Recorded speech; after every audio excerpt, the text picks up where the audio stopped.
Live from CBS2 Election Headquarters, a Voters Decide update. This is primary day in Illinois. Thank you for joining us on this key day where the voters get their say. Results tonight will shape the ballot for what is sure to be a very interesting and hotly contested November election. Also, one referendum on a new real estate tax here in Chicago has divided the city, and it could impact your wallet. For the next 2 hours, we are joined here by our two analysts. Former 5th Ward Chicago Alderman Leslie Hairston will be providing the Democratic perspective. On the Republican side, Aaron Del Mar, who has worn many hats within the party throughout Illinois. Our political reporter Chris Tye also with us, standing by in the newsroom, monitoring the results, and he'll be offering his analysis as well tonight. And of course, we have a team of reporters and photographers fanned out across the area, keeping an eye on the races. We are waiting to hear the Democratic and Republican races for president to be called. That should happen fairly quickly. First, though, some local races, including Cook County State's Attorney, with the incumbent Kim Foxx deciding not to run for re-election. Clayton Harris and Eileen Burke are facing off to be the next top prosecutor. They will run tonight in the Democratic primary. Crime, a big issue here. A lot of people will be watching this race closely. An interesting congressional battle in the 7th District, which includes much of Chicago's south and west sides. The incumbent, Danny Davis, took the oath way back in 1997. Among the challengers trying to knock him out, two very vocal ones, Melissa Conyears-Ervin, who is currently the treasurer for the city of Chicago, and community activist Kina, who came within a few points of victory against Davis 2 years ago. Another congressional race we are watching, that is the 4th District on Chicago's southwest side and some suburbs as well. Incumbent Chuy Garcia is trying to return to Washington for another term. His challenger tonight on the Democratic side, Chicago Alderman Lopez, who represents neighborhoods like Gage Park and West Englewood. And finally, the real estate transfer tax referendum, or Bring Chicago Home. This is a real hot button issue in the city where voters are being asked to approve changes to how much tax is charged when property is sold in Chicago. All right, let's bring our guests in. They always bring the heat. Let's start with Leslie Hairston. What are you watching tonight, Leslie? Actually, I'm watching all of them. But, you know, as you said, the state's attorney, I think everybody is looking at that race. I'm also looking at the Supreme Court race. I think that's a very important race as well for the state of Illinois, actually. The Board of Review. Larry Rogers, Commissioner Larry Rogers, is being challenged by a Democrat. So, you know, that's going to be real interesting. And Bring Chicago Home as well. And then, of course, we wrap it up with Bring Chicago Home. All right, Aaron, turning to you, what is standing out to you? What are you looking at? Well, we're excited about all the Democratic things that are going to be happening. We're keeping our eye on it. We are kind of on the sidelines this primary. We don't have a lot of contested Republican races up here in Chicago or Cook County, but I definitely have my eye on some House races, Senate races, and a big congressional race in the 12th down in Southern Illinois. All right. All right. We do have some results already coming in. Former President Trump and Joe Biden both declared the winners in Florida and Ohio tonight. 2 other states holding primaries as well. That's right. Let's get to Chris Tye in the newsroom with some of your opening thoughts tonight. Chris, I guess everybody's really talking about the turnout or the lack thereof. The lack thereof, Joe, is really the key here. We could be nearing historic low voter turnout tonight. We should learn these final numbers here in the next 20-25 minutes. Of course, polls close at 7 o'clock, but folks who are in line at 7 can vote until they are able to. We're going to be keeping a close eye on that. The experts we have talked to say the lower the turnout, the better it is for incumbents, the better it is for Bring Chicago Home. We'll be watching that closely. All right. Thanks, Chris. Now we're going to take you out to the campaigns of the 2 candidates who both say they are the right person to fight crime here in Cook County as the state's attorney, Clayton Harris and Eileen Burke. Our Dorothy Tucker is at the Burke headquarters. We begin, though, with CBS 2 investigator Megan Hickey and the Harris campaign. Megan? Right, we are live at Clayton Harris election night headquarters here in Fulton Market. He is expected to arrive at any moment. He spent the day meeting, greeting supporters, voters out across the city. He is the more progressive candidate. He also has the backing of Cook County's Democratic Party.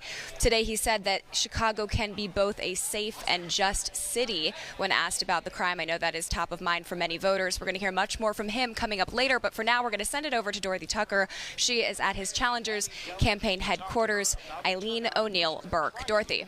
to get the votes to go. Well, Megan, this room is pretty empty right now because the doors do not officially open until 7:30. That is when guests can begin to arrive. But this room is expected to be packed. A spokesperson tells me that they sent out about 300 invitations. They got about 200 people who said that they will be here. Burke spent this day, like many candidates did, kissing babies, shaking hands, and doing what she had to do to try and win this vote tonight. She is expected to watch the returns here at a nearby location. We are not told where she would be watching those returns, but she's going to be joined by her husband and her 4 adult children. She will end up here tonight, she says, not until all the votes are counted. So we will eventually see her. And we'll be in touch with you, Dorothy. Thank you very much. Now let's head to the race for Congress in Illinois' 7th District. Incumbent Danny Davis facing 2 main challengers in Melissa Conyears-Ervin and Kina Collins. We'll get to them in a moment, but let's begin with CBS 2's Lauren Victory at the Davis headquarters. Lauren. Well, hello there. Representative Danny Davis was first voted into office in November 1996. He served 14 terms in Congress in the middle of his 14th term, and he's hoping to survive the primary tonight to get to a 15th term in Congress. Now, some people say he's been there for too long, but the people here for the Davis campaign say he's a seasoned pro, and his seniority in Congress should really matter to voters. But it's been a fierce campaign. We know that he has 4 opponents. 2 of them are potentially on his tails. We're going to send it over to my colleague Sabrina Franza for that side of the story. Hey, we're at Kina Collins HQ where they're just setting up now. We're expecting her to be here around 7:30, 7:45. The organizer was trailing Congressman Davis in the last race for his reelection, and she's hoping that this time, as the numbers roll in, that she actually passes that threshold. Last time she trailed him by 6%. She's hoping to beat him by more than 6%, I assume, this time. And again, we're expected to hear from her as soon as she arrives here. They're setting up now here in Westtown. I'll send it back to you guys. All right. Sabrina, thank you. Another closely watched race affecting Chicago and some western suburbs. That's the 4th congressional race in Illinois. Chuy Garcia hoping to return to the Capitol while Alderman Ray Lopez trying to unseat him. Our Marybel Gonzalez joins us live now with a look at this matchup. Hi, Marybel. Yeah, hi, Joe. And we found out that the state's attorney general's office is actually also keeping a close eye on this race, but for different reasons. The agency confirming to us it is investigating allegations made by Garcia's camp that members of Lopez's team were seen handing out envelopes with cash to election judges earlier today. Now, Alderman Lopez taking to social media to call this a smear. He didn't mention the money, but said his team did hand out donuts, coffee, and lunch to the judges because they're working 13-hour days and the Board of Elections is not budgeted to do so. This race also in the spotlight tonight because it's the first time incumbent Congressman Garcia is facing an opponent in this primary race. Garcia seeking a 4th term, while Alderman Lopez is hoping to take his near decade's worth of experience as a local leader to the White House. Both candidates are Democrats, but with very opposing views on key issues like immigration. Garcia, a progressive Democrat, Lopez, conservative leading. Now, it will ultimately be up to voters tonight to decide who they want to see in the seat, a veteran to the job or a new face in Congress. Reporting live in Brighton Park, Marybel Gonzalez, CBS 2 News. We'll be in touch with you as well, Marybel. Thank you. Joining us now to provide additional analysis is Jim Edgar, a familiar name to longtime Illinoisans, having served as governor of the state for much of the 90s. Always great to have you, Governor. Thanks for joining us. Let's start, if we could, before we get into the details of tonight, with just sort of a big picture question. You've been in the office. If you were again today, what would you say is the biggest concern for the state of Illinois? What would you say is the biggest challenge? Well, I think we're going to continue to have to deal with budgetary issues. I mean, state got bailed out by the federal money that came in during COVID. So that's always a challenge, not one that gets people excited until we don't have any. There's no doubt immediate how you deal with the immigration issue. That's, is a concern. But I think overall, one of the most important things is just trying to get the public to have a little confidence in their public officials. Democracies don't work very well when people don't have faith in their government. And it's not just a struggle here in Illinois, it's a struggle throughout the nation right now. And that's something I think all elected officials in both parties ought to try to make sure that they conduct themselves in a way to bring some prestige to public office, not to drag it down any more than we've had some public officials drag it down in the last few years. Governor, if we can talk about back when you were in the thick of it, what do you make of a long time ago? Yeah. What do you make of the Republican Party back then compared to now in Illinois and nationwide? What do you see as the significant changes? Well, I think nationwide, it's not the Republican Party that I was involved in. Trump is not what I would consider a Republican. This is not the Republican of Eisenhower, Bush, or Reagan. I mean, this is just a different kind of person. And I don't want to spend all my time talking about what I think about him, but it's much different.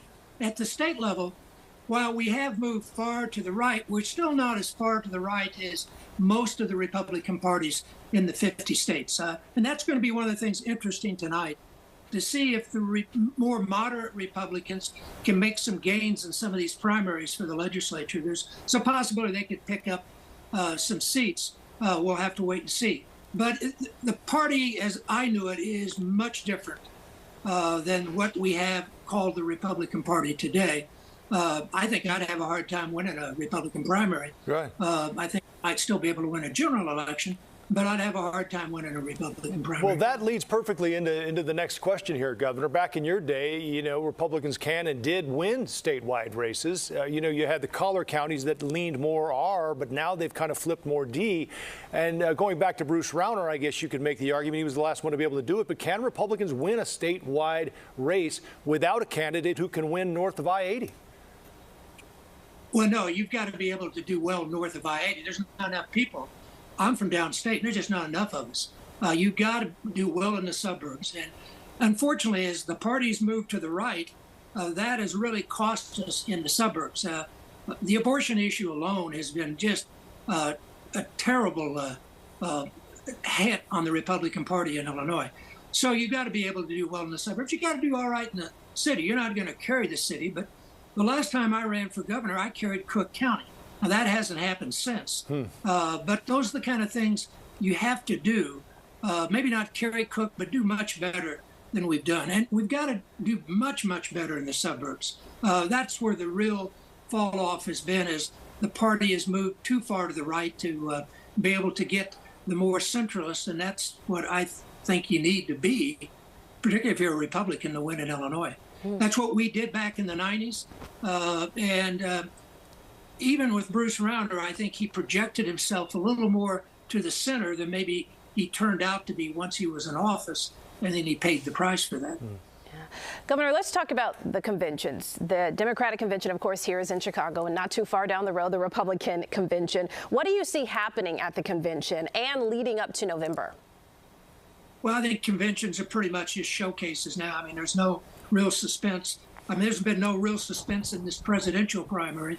I remember I told people a year ago, they looked at me like I lost my mind, that it was going to be Biden and Trump again. And that's what we're going to have. And so at the conventions, I think they'll try to use, as they should, to get their candidate across. The convention for Chicago is really a great opportunity to showcase the city. We had a convention back in 1996 when I was governor. It, I think, was very good for the image of Chicago. And I think that's a great opportunity for the city and the state to show that we have a lot to offer here. But as far as much excitement at the convention, hopefully they have some pretty good entertainers. It'll be pretty dull. I think the party leaders hope it's pretty dull. You don't want to go back and have what we had at the Democratic convention in 1968. I think we want to have what we saw in 1996. That's the kind of convention I think both cities would like to see. Well, assuming there's no surprise and it is, in fact, Biden-Trump again in November, what do you think happens with the rematch? Well, I don't know. I've said all along, and if you know much about me, you know Donald Trump is not my favorite. In fact, I think he's the biggest disaster we've had in American government in our 200 plus years. But saying that, he has a good chance of winning. The key to this election is going to be turnout. And what I worry about for Biden is a lot of the people that turned out for him 4 years ago aren't that enthusiastic right now. And if you just get a little bit of a fall off in those swing states, and that's, let's face it, that's the presidential race is about 8 or 9 states. I don't like the Electoral College either. I wish every vote counted the same.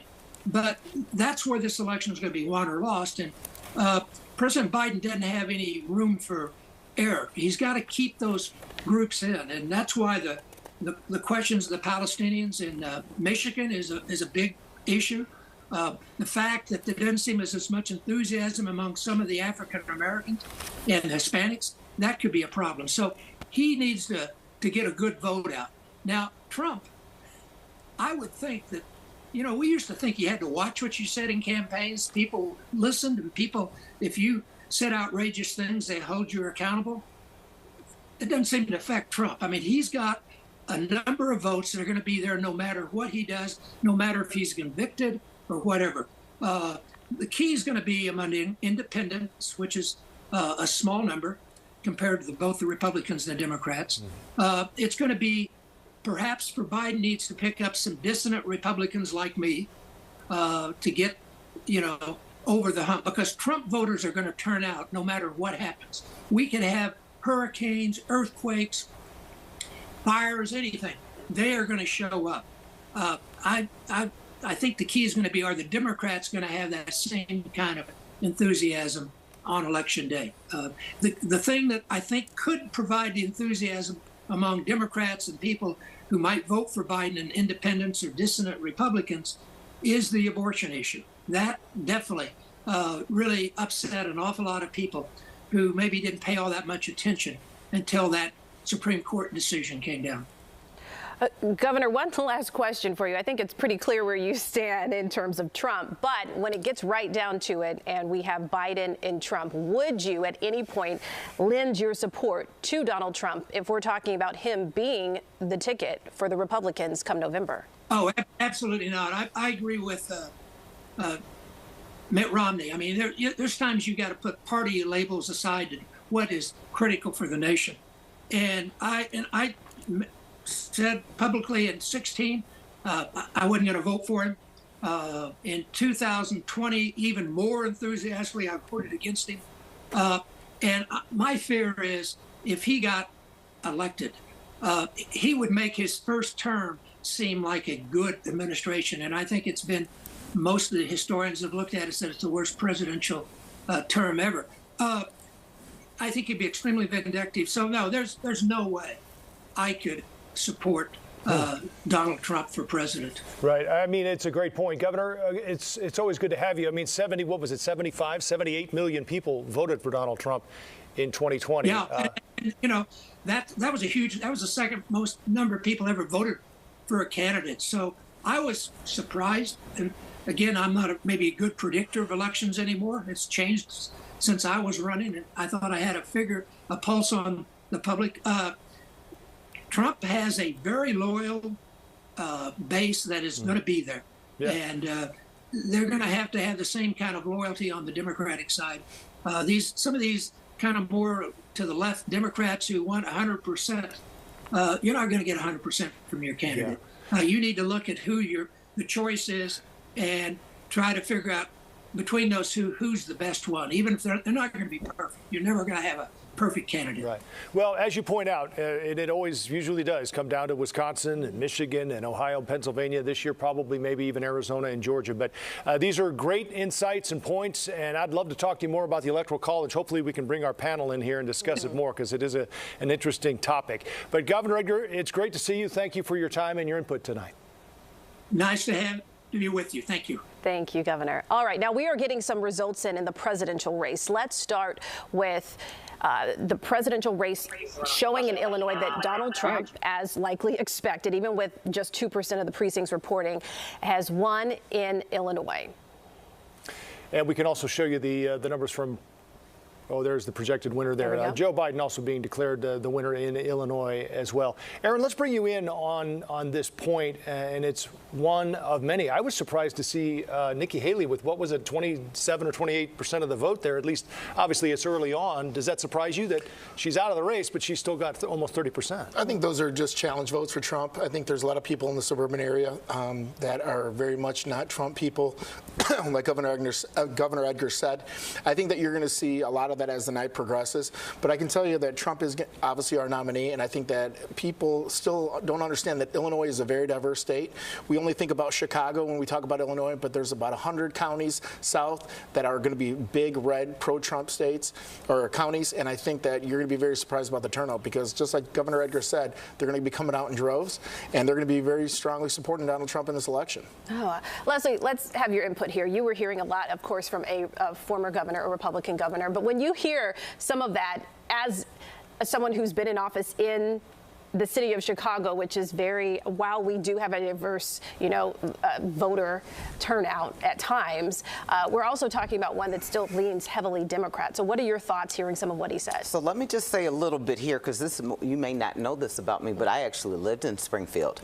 And I lived in Springfield while Governor Edgar was governor then, and was able to witness how you can reach across the aisle and work together. And some of the things that he was talking about is what we're not seeing today. And so when you talk about the Democratic primary and what do we see, we are not seeing what we should be doing, right? That we should be cohesive and that, people are not excited. I've talked to several people today and they said, oh, well, we'll wait till November. And so I think that's exactly what people are doing. They're waiting till November. But I do believe that we need to do something to try to get people excited about the election. I mean, there is a lot at stake. People were shocked when the Supreme Court ruled on abortion, but you should have seen it coming because it has been coming. And so we have to realize that it's time for us to come together, and especially if you're a woman, to come out there and let your voice be heard. Well, that's the surprising thing about the turnout tonight. I think what I heard earlier this afternoon anyway is if the numbers were where they were, which was somewhere in the neighborhood of 20% around, maybe in Chicago proper, if the numbers come in where they are now, it means roughly 15% of the population of Chicago will determine whether the transfer tax is passed. Well, I think people really have a disconnect with how government impacts them and affects them and impacts their daily life. Unless you're using the word tax, most people don't hear you. You hear it, but you don't really hear it until it begins to hit you in the pocket in one way or another, where you are allowed to do something or you're not allowed to do something. So I hope that the candidates, as we move towards November, will start ramping up and talking about the things that let people hear them. If we're on the topic of voter turnout, Board of Elections was saying shockingly low turnout, and they were talking about the demographics. 55 and up made a large percentage of those who actually turned out. So, Aaron, are there certain races, certain topics that you think are more likely to be influenced by the fact that we have this older demographic, or the ones that are coming out to vote? Yeah, I think that, predominantly the highest voter turnout is always going to be from the older generation. I kind of disagree a little bit with what my counterpart said about abortion being a big issue here in Chicago, Illinois, because it's so ingrained already and it's already been decided here in the state. Maybe it affects a little bit more national politics, but that group of older generation that are coming out are voting on taxes. They're voting to make sure that Social Security doesn't get changed. They're going to be voting, I think a lot of them in Chicago will be voting against the transfer tax because they own property here and they don't want to see that transfer tax go through because it's going to affect their pocketbook. I think that you're going to see a lot of that. I think there's going to be a lot of surprises tonight. Let's, if we can, Chris, in our booth there, take a look at the numbers from the Bring Chicago Home. I know we had talked about some other ones. Here's the state's attorney. Hopefully we'll get back to that in just a second. But as you can see here, Eileen O'Neill Burke with a lead early on here, 56 to 43%. Let's talk about this race while we're here, Leslie. I thought it was interesting. It reminded me a little bit of the mayor's race between Vallis and Johnson, where progressives seem to have this tack now that if you're not with us as a progressive, you might as well be a Republican. That's how they painted Vallis, and it's almost how they painted Burke as well, but she did get a lot of money from conservative backers. Well, I think you have to look, the terms have changed now. Progressive today is not what progressive was 20 years ago, and I think we need to start clarifying that. You know, her approach is a little bit different. While she is a Democrat, I think some of her policies and practices have not been very democratic, if you will.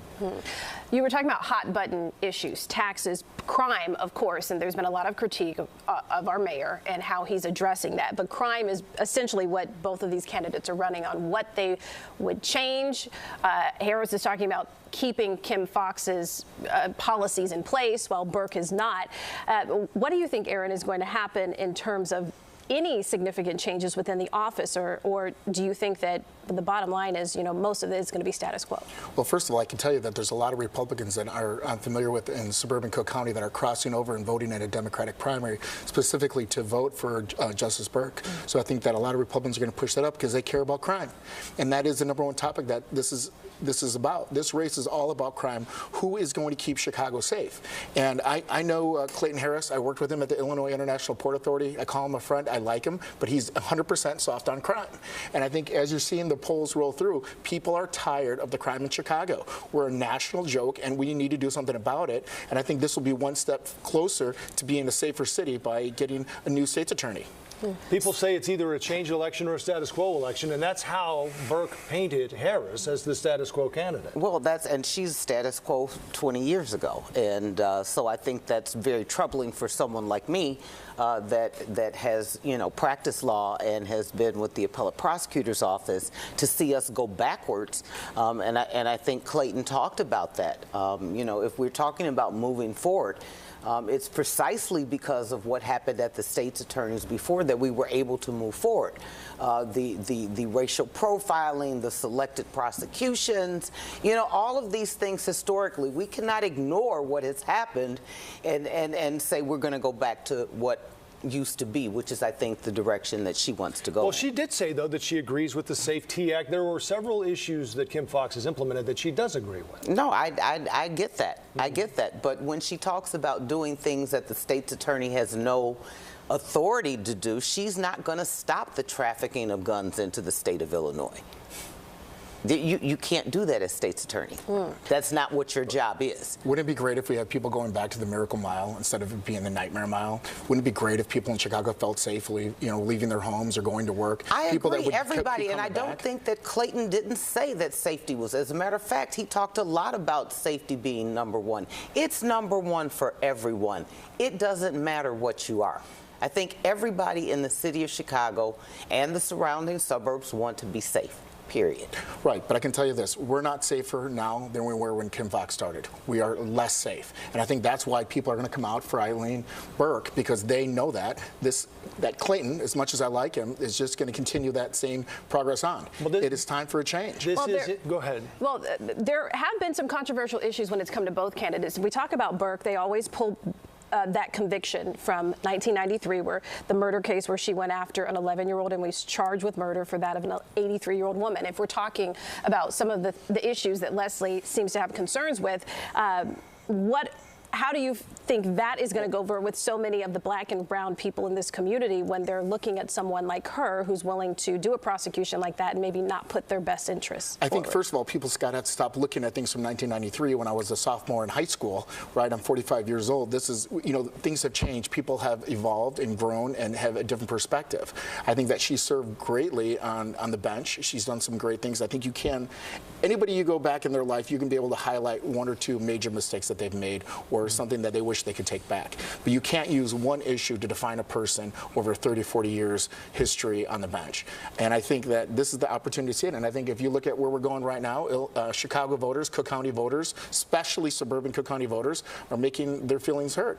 The surprising thing, perhaps, you could definitely take away from those numbers is the fact that turnout is as low as it is, which you would think would favor the candidate supported by the Democratic Party, the county party, and by Tony Preckwinkle.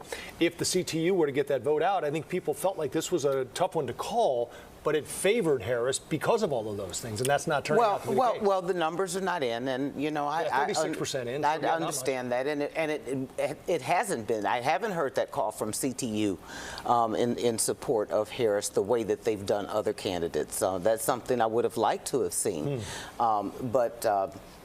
To my colleague's point here, history is very, very important. You have to know where you came from to know where you're going. And especially in a city of Chicago where the history has been such that it shapes the things that we are able to do. It shapes the people that we elect today. History is very important, and I think you need to understand that. I understand that. I just disagree with you. And going back to your point, you're talking about the Democratic Party and Toni Preckwinkle supporting Clayton Harris. Toni Preckwinkle doesn't have the juice that she used to have. If you look at her mayoral race, she lost every ward in the city of Chicago to Lori Lightfoot. She did not win one ward. And so the Democratic Party that has endorsed Clayton is a paper puppet. It doesn't really matter. They didn't even put the actual campaign apparatus behind it, and the money that he got from the party was nominal compared to what Eileen Burke. All right, so let me stop. As a member of that puppet party, never have been, never will be a puppet. So I think by characterizing people as such and name calling does nothing to advance anything. We spend a lot of time as a party interviewing candidates, reviewing things. We also meet, so it's something that we take seriously, and since you don't live in the city, you can't talk about what happens here in the city. I have a place here in the city. You have a place, but that's not where you're registered to vote. Right. So, and so I think for the sake of just talking about democracy, putting labels on people, especially negative labels, when you don't know anything about the workings of it, I think sends the wrong message. And I think what we need to do as a country is to knock it off, because there are serious consequences. Yes, there is a winner and there is a loser. And yes, a candidate may have lost. There probably are a number of reasons other than that they stood in this position. You know, and so I really have to start speaking out about the name calling and all of the things that we're seeing, not just at this level, but at a national level, which ended up with the riots at the Capitol. That is not what I am striving for, and that is not what I want us to be like as a country. All right. Well, we want to continue the spirited conversation, but first, there are a couple of key races that we want to get to. Producers, if you could tell me where we're going next. I know 4th district. We're going to go to the 4th congressional districts here, and we're talking about Chuy Garcia versus Raymond Lopez. Chuy Garcia, the incumbent here, and with 32% of precincts reporting, he has a strong lead at this point. There was some question about, how much of a challenge Raymond Lopez was going to be to him. But right now, he is certainly in the lead. Let's look at District 7 here. The early numbers coming in, and okay, Danny Davis with a large lead. I mean, Kina Collins came within 6% the last time these two faced off. Perhaps the fact that there are so many candidates in this race, Leslie, is one of the reasons why Davis has been able to put this lead up early. Well, I see if you look at the numbers here between Kina Collins and Melissa Conyears-Ervin, their numbers are almost identical in terms of the vote. So that would mean they split that vote.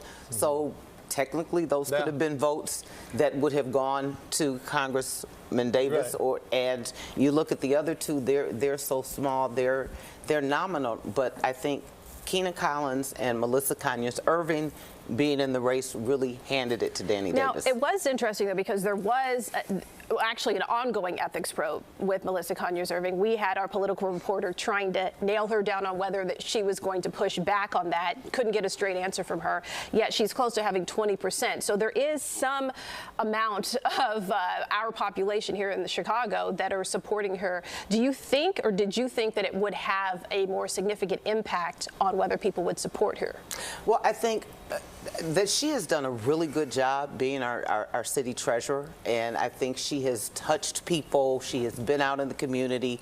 People have seen her. She's brought services to the city in places where the treasurer has never been before, so I think people know her. I think that she's a rising star, in politics, and so I think she's got a good future ahead of her.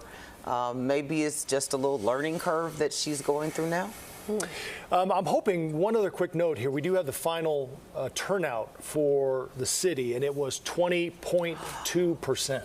Wow. Yeah. So the lowest, I think, in recent elections was 2012, where it was 24%. That was when Obama was running for his second term. So we have beaten that number, unfortunately, for the lowest turnout, 20.2%. In Chicago. And I'm hoping we can take a look at the numbers from Bring Chicago Home, Chris. In our booth here, we were hoping to get a leak or a look at these numbers here. We're working on it right now. Yeah. And in a minute, we're going to have to take a break here so we can do a live cut in on CBS linear television, and we'll bring you along for that ride as well. Yeah. So I would imagine at this point, these two congressional races will probably be called pretty soon, considering this gap between them. But I think, like you said before, you've got incumbents. Low turnout usually favors incumbents. Okay. All right, let's take a look at the numbers now. 58%. Now, we're under 10% of precincts reporting here, but 58%, close to 59, saying no to this referendum. And as you can see here, 41% saying yes. We are going to key in on this and talk more about it after we do this cut-in and bring in our analysts to join us for that discussion shortly. Yeah, so for those of you basically watching us here on CBS Chicago, stand by for just a couple of minutes.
Live from CBS 2 Election Headquarters, a Voters Decide update.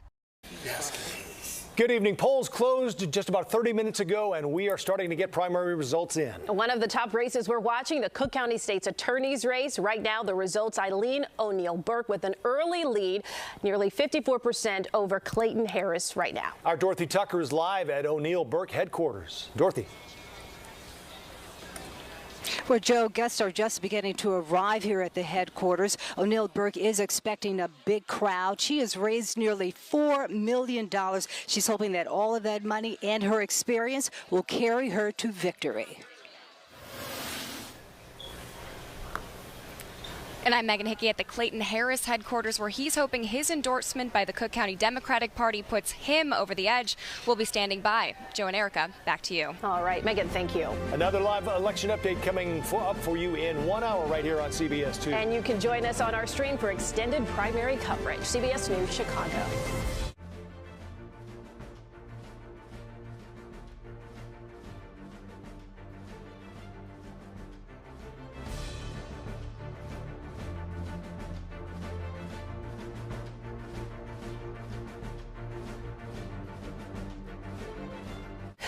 See who's out there, right?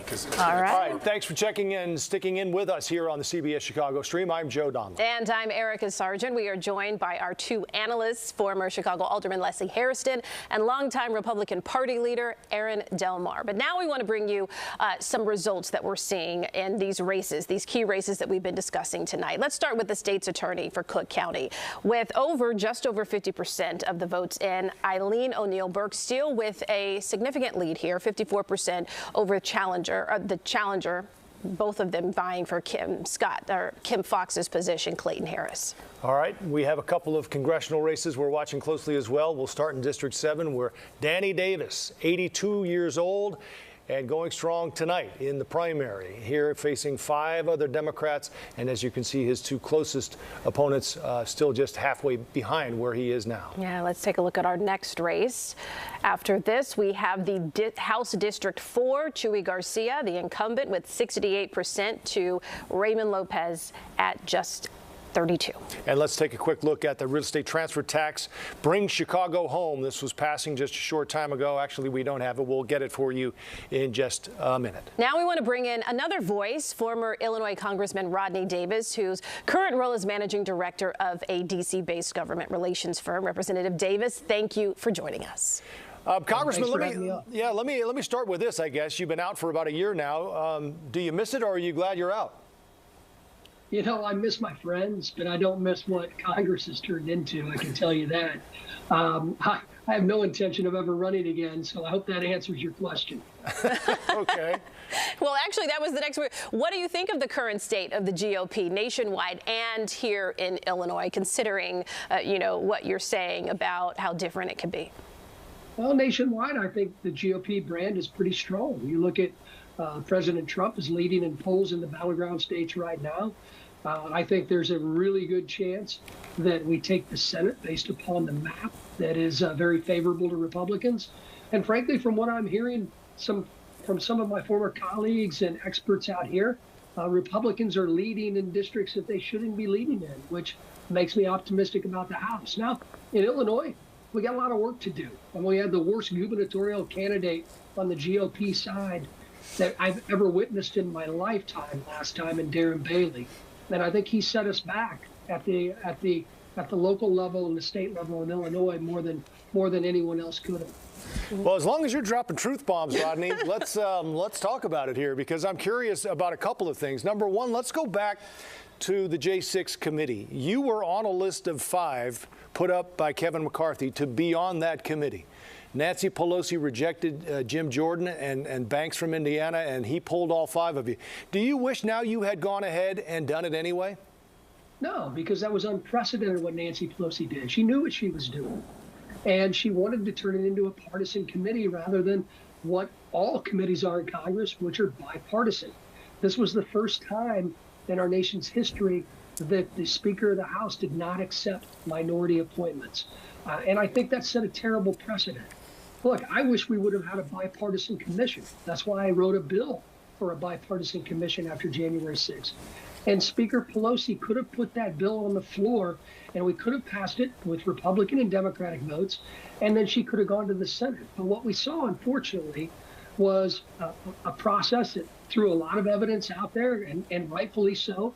Anybody who entered the Capitol that day should be punished to the fullest extent of the law, in my opinion. But they also came away with some untruths. And it really attacks the credibility of the entire investigation when you look at some of these untruths. And that's the most disappointing part, because I don't think we're any better off security-wise than where we were on January 5th when I got a security briefing from the Capitol. How are you different then from Liz Cheney and Adam Kinzinger, who were on the committee and now think that former President Trump should be held accountable for his role in that? Well, accountability goes a lot further than one person using terrible rhetoric. Accountability goes far when it comes to why in the world did I, because of my position as the ranking member of the committee that had oversight responsibility of the Capitol Police, why did I get a security briefing the day before? And there was nothing in that briefing that told me that I would witness what I saw on January 6th. I've been shot at on a baseball field by a crazed left-wing gunman. I've been evacuated off the House floor by crazed protesters and people who were breaking the law that were coming from the right side of the political spectrum. I think violence is violence, and we shouldn't have to have a red shirt or a blue shirt.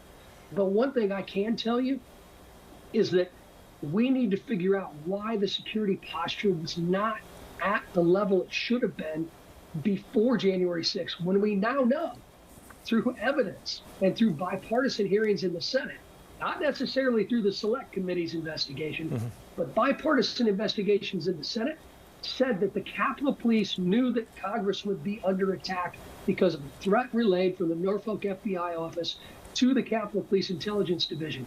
And that, my friends, was not even relayed to then Capitol Police Chief Steve Sund.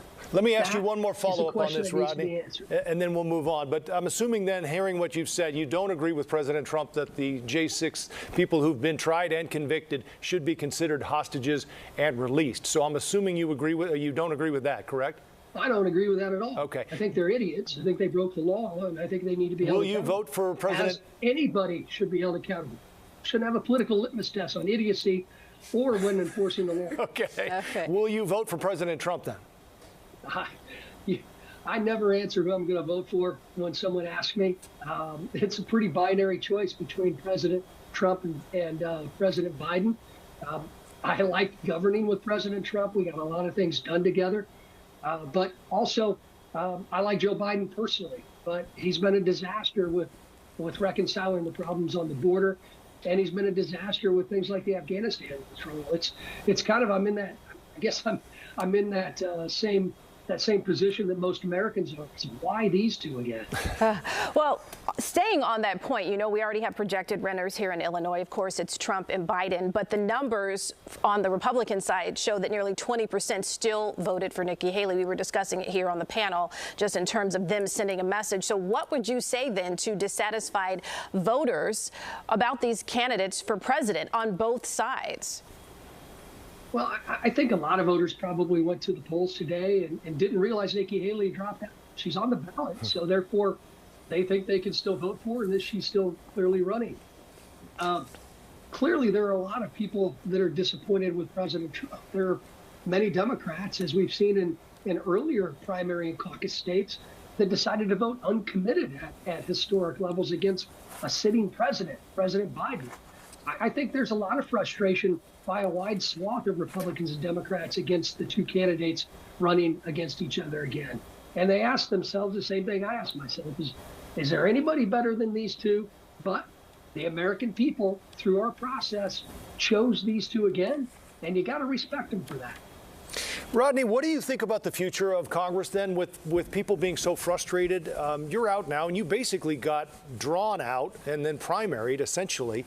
When you see what's happening within the Republican Party now, where some of the farther right candidates and conservatives, the hardliners, have the power that they have now. We saw it with the vote for the Speaker of the House and what it's doing to some of the internal workings of Congress and on the Republican side in particular. How do we get past this stalemate? Well, we get past it the same way we have all throughout American history. Now, I was lucky enough to serve a congressional district that part of it Abe Lincoln once served during his one term in Congress. And there was a lot more division back during Abe Lincoln's time, a lot more polarization than what we're witnessing today. And frankly, you don't have to go too far back in our nation's history to realize in the late 60s and early 70s, we had politically induced bombings in this country. Thankfully, we don't have that. And you can see the country resets. And I believe that will happen again, but it may take longer than we want. Who knows? Clearly, it's not going to happen with this presidential election, but hopefully future presidential elections. And I have faith. I have faith in the American people that they're going to make the right decision and elect the leaders that they feel are best. And there's one thing I've learned, regardless of whether or not your candidate wins, you have to respect the results, especially the voting results of the American people. All right. Well, former Illinois Congressman Rodney Davis, thank you for joining us here on the CBS News Chicago stream. We're going to switch now to the Cook County State's Attorney's race. Dorothy Tucker is there at Eileen O'Neill Burke's headquarters. And I understand that you actually have the comptroller with you, Susana Mendoza. Is that right, Dorothy? Yeah, she is standing here with me now, and what was really interesting is that just a few minutes ago somebody came up to her, they showed her something, and she looked really happy. So you must have gotten some results or something. What did you hear? What did you see? What is the latest? Well, so far so good. The numbers are definitely moving in the right direction as far as I'm concerned in supporting our candidate, Eileen O'Neill Burke, who I think is really the people's candidate and hopefully will be our next state's attorney. Can you share some of those I don't have them at the top of my mind, but there was like over 50%, I believe, in the city of Chicago Chicago so far, and significantly higher actually in the suburbs. So it's looking good so far. It's still early, right? So we are always cautiously optimistic, but so far so good. I'd rather be up than down. Now, you were an early supporter. Yes. Tell us why you came out early. What was it about O'Neill Burke? Well, I think that Eileen O'Neill Burke is the best candidate that we've seen running for state's attorney in my lifetime. And we have an opportunity to elect, and hopefully voters did that tonight, to elect the most experienced candidate to ever run for this position in Cook County.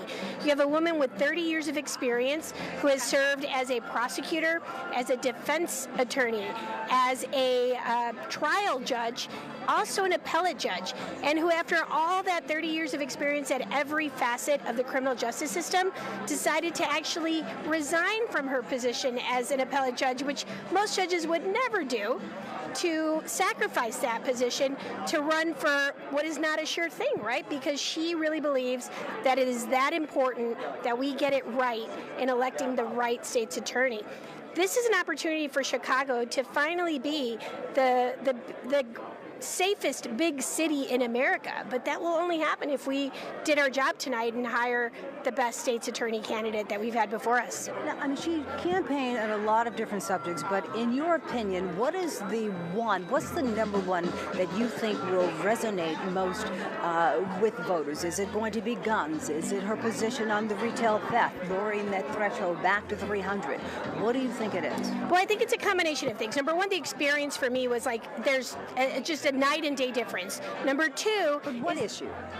That's what I'm saying. Number two, in terms of the issue specific, is that she will be tough on violent crimes, specifically carjackings, gun offenses, things of that nature. She also very much believes in restorative justice. But if you shoot someone, there will be consequences under an Eileen O'Neill Burke as the state's attorney. If you carjack someone, there will be consequences. She will also help in trying to make sure that people, when they're ready to re-enter society, are well equipped to do so and not re-offend. So you have to be able to do all of it. But to only act as a defense attorney instead of a prosecutor, which is that is the job that you're being elected to do, that's not a good enough thing. You have to be a prosecutor who also believes in restorative justice, but it cannot outweigh one versus the other. She did not get the Democratic endorsement.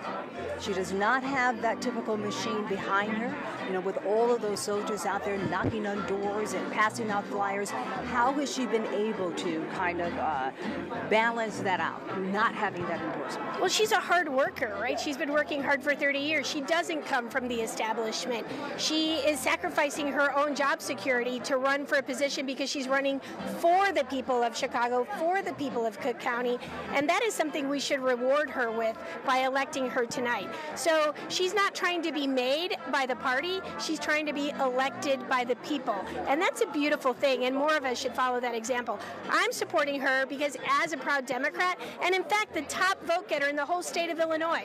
I'm a proud Democrat who's supporting the best candidate in this race. And that's a clear choice for me, and hopefully it will be for the voters tonight as well. Thank you so much. You got it. Thank you so much, Ms. Mendoza.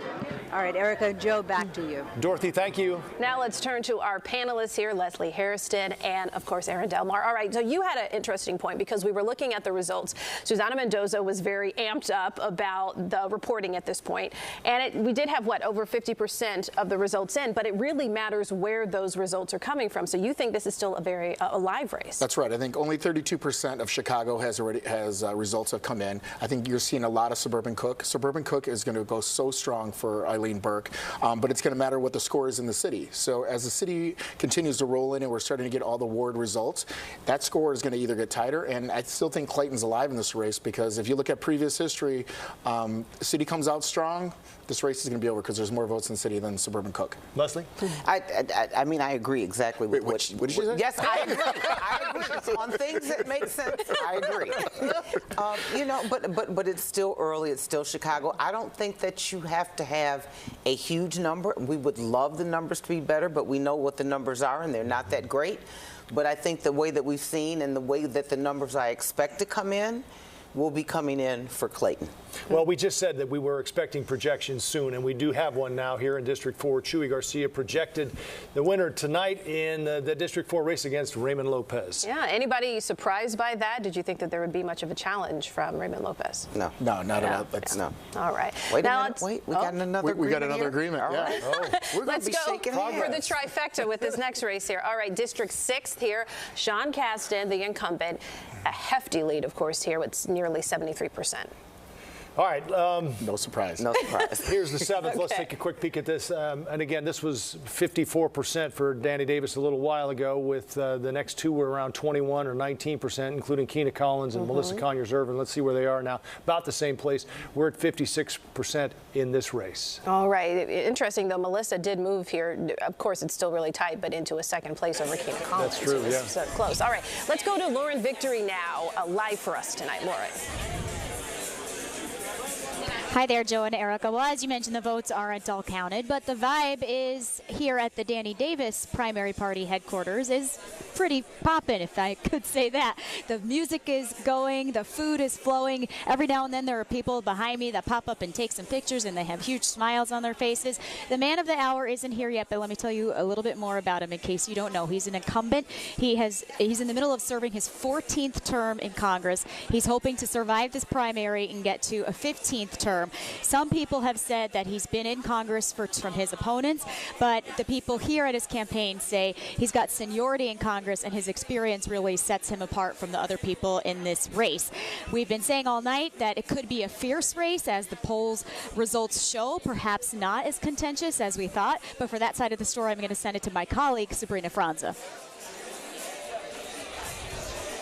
Hey, Lauren, here at the Kina Collins camp, the feeling is a little bit deflated. She is not here yet. We were told that she would be here by this point, but we are not seeing her yet. People are still trickling in, some of her supporters here, but it does not seem like this might be the victory party we know she was hoping for. Now, this race was a race where it seemed as if Kina Collins and then Melissa Conyears-Ervin might be splitting the same votes. They were both vying for the votes of people who felt like Congressman Danny Davis did not deserve to go back to Washington because he had been in office for so long. People that felt like they needed a new voice in D.C. to represent them. As we see the numbers rolling in, it does not seem like that is the case tonight, and we expect to hear from Kina Collins in a little bit. We'll bring that to you as soon as we have it. Joe, Irika.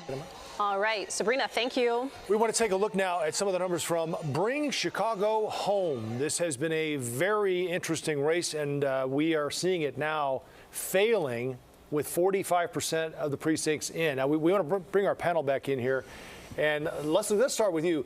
And this is sort of a rhetorical question, but how do you lose a referendum that says tax the rich?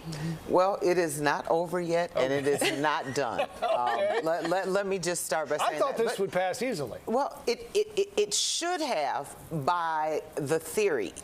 And the theory is that this tax is supposed to help the homeless in Chicago. And I think everybody on both sides of the aisle would agree. We need to do more to help homeless. The question becomes, how do you do it? This was an idea. And I think it was very, very creative. And I've watched them, increase the number, because at first it was just $1 million. Now it's still, but they've raised it a little bit. Right. I don't know if that has actually been adjusted the way that it should be for inflation for this day and age, because it's a little bit over 10 years old, maybe 12 years old, that we've been pushing for this.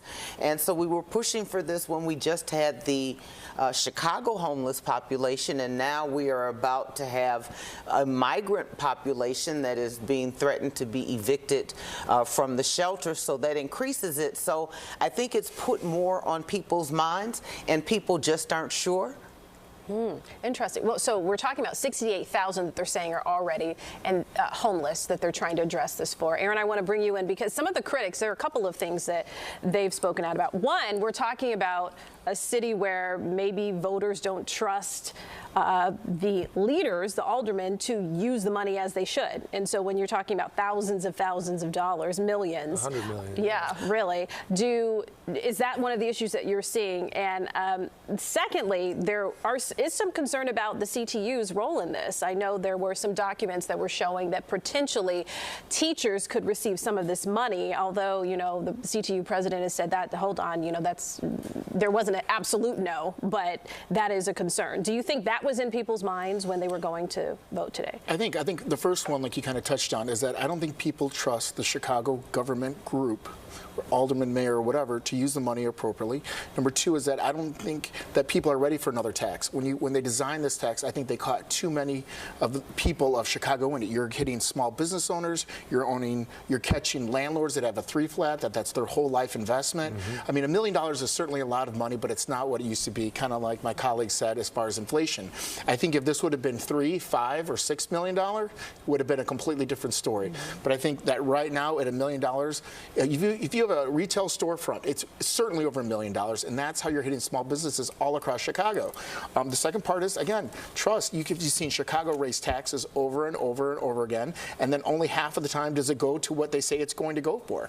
Once people of Chicago trust their government to spend the money that they give them efficiently and correctly, I think they'll see a lot more referendums getting passed. Now, Los Angeles, you were talking about seeing it at a higher increment. That's similar to what Los Angeles did in terms of the $5 million houses. So you caught too many of the regular Joes like myself and my colleague that, you know, that's our life savings. That's the retirement fund. And you're going to tax that at such a high amount. I mean, that's crippling to a lot of people. And especially right now you have so much after effects of COVID, you're seeing the migrant influx here. People are not ready for another tax. And I think you can see that in the way that the results are coming through. You are watching CBS Chicago coverage of Illinois' primary election night. We appreciate you being with us. And as we start off our coverage here at the top of this hour, we want to bring you the latest on a couple of different races that are underway right now. Yeah, let's start with the District 7 race here with incumbent Danny Davis. Over 50% of the vote here going to him. Melissa Conyears-Ervin inching up there. She was just at 20%, although there's still a significant gap between Danny Davis and any of his competitors. Well, I'm guessing this will be probably called here soon with almost 80% of the vote in. This vote hasn't changed pretty much all night. So that, I'm guessing, you should expect a projected winner in a race soon. And we do have a projected winner in District 4.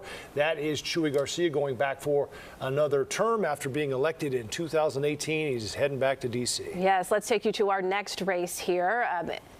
State's Attorney's Office, Cook County. Now, we were making the point earlier that even though we have over 80% of the votes here in, it really depends geographically on where those votes are coming from. So just over 52% to Eileen O'Neill Burke, Clayton Harris at just about 48%. And there is Bring Chicago Home. We were just talking about it a minute ago. It is failing right now, and this margin has been widening as well, up to 54.5% to 45.5% on the yes side. All right, let's bring in our political reporter, Chris Tye, who I'm sure you from the newsroom had a front row seat in many ways, because I know you're listening to us here on what we've been debating. What has been sticking out to you in terms of the state's attorney's race, or would you say any surprise when it comes to the Bring Chicago Home referendum? Well, I think when you get under the hood of who showed up to vote today, it animates a lot of what we're seeing in these results, and it's that young voters stayed home. We saw a large number of the youth vote show up for the Brandon Johnson campaign, a very grassroots organization. We saw big youth numbers just last year. Today, the numbers we're getting in of who voted, at least in the city of Chicago, consider this: 53%, more than half of those that voted in Chicago are aged 55 and older. Only 30% of the voters were between 17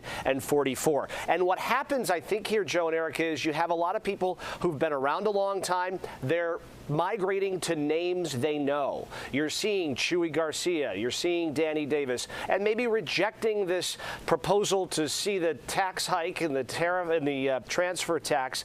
Everybody might just be saying, let's cool it a little bit.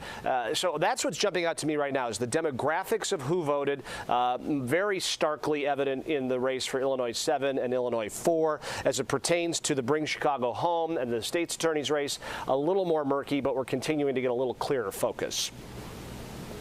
Thank you, Chris. Joining us now is CBS News Elections Director Anthony Salvanto. It's always great to have you with us, Anthony. Appreciate you joining us. Let's start with where we are on the national stage. We haven't talked about that a ton tonight because obviously, as we know, it's a foregone conclusion. But let's talk about Trump, Biden, Illinois, the other states involved tonight, and anything you're learning about what this might forebode for November. Well, you're right, Joe. I mean, this is a map of all the states that Donald Trump has won in his primaries. Of course, it includes Illinois tonight. So as you can see, he kind of rolls on. He's long since clinched the number of delegates he needs for the nomination, and Biden is the same way. But look, the larger picture here, when we talk about now we're going to have a very long general election campaign, right? Both nominations sewn up early. I start with this. What is it going to be about? Here's our latest CBS News poll. The answer is it's about a lot of things. Number one is the economy, but also the state of democracy, right? The Biden campaign is trying to argue that a lot.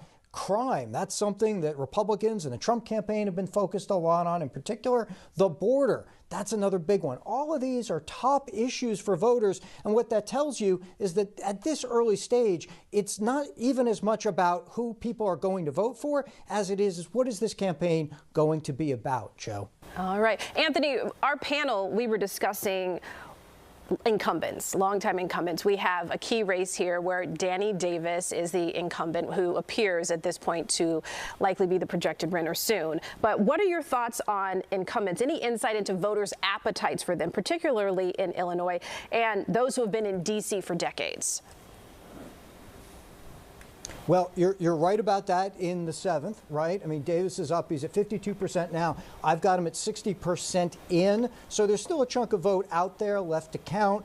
We're looking at the Oak Park area. We're looking at at the south side a little bit. But let's see where that goes. But you're right, he's up there. Incumbents generally, though, well, look, I'm going to take you back to this larger sense of what's going on, even in the national race.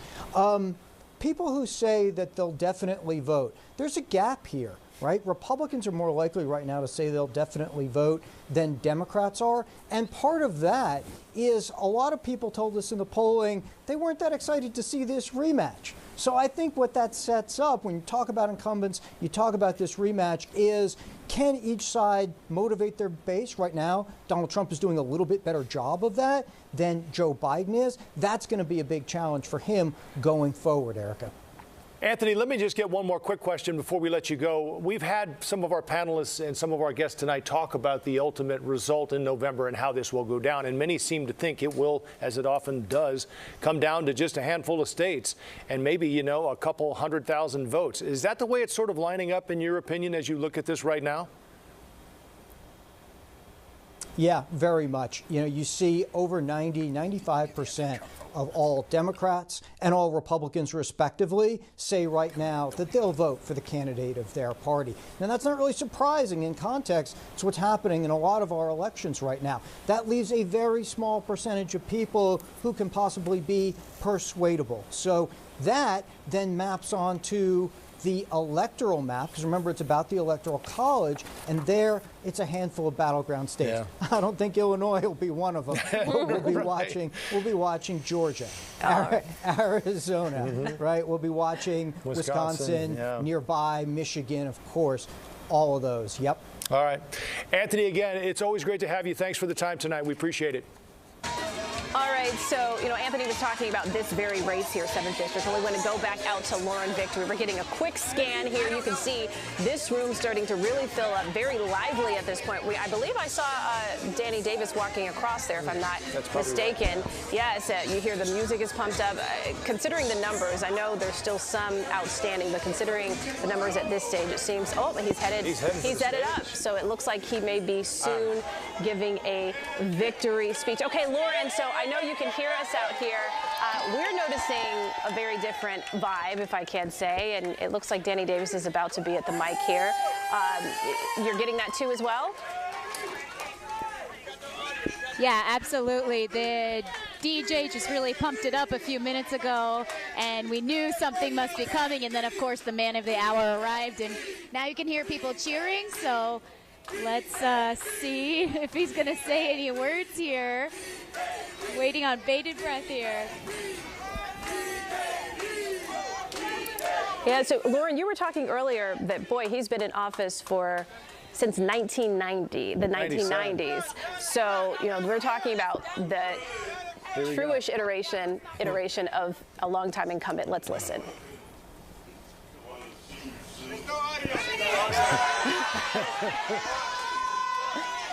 His microphone is on. Here we go.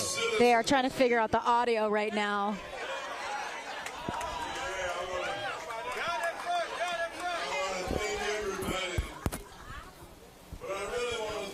Senior citizens. Ran off these senior citizens. Isn't it too old to vote? No, it's from the back guy. It's not from the front guy. As a matter of fact, they lifted up this country on their shoulders. But folks want to write them off. Isn't that a shame?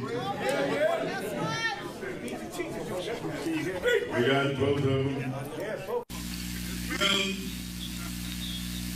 I think we're at the point where we can pretty much determine that this election is over.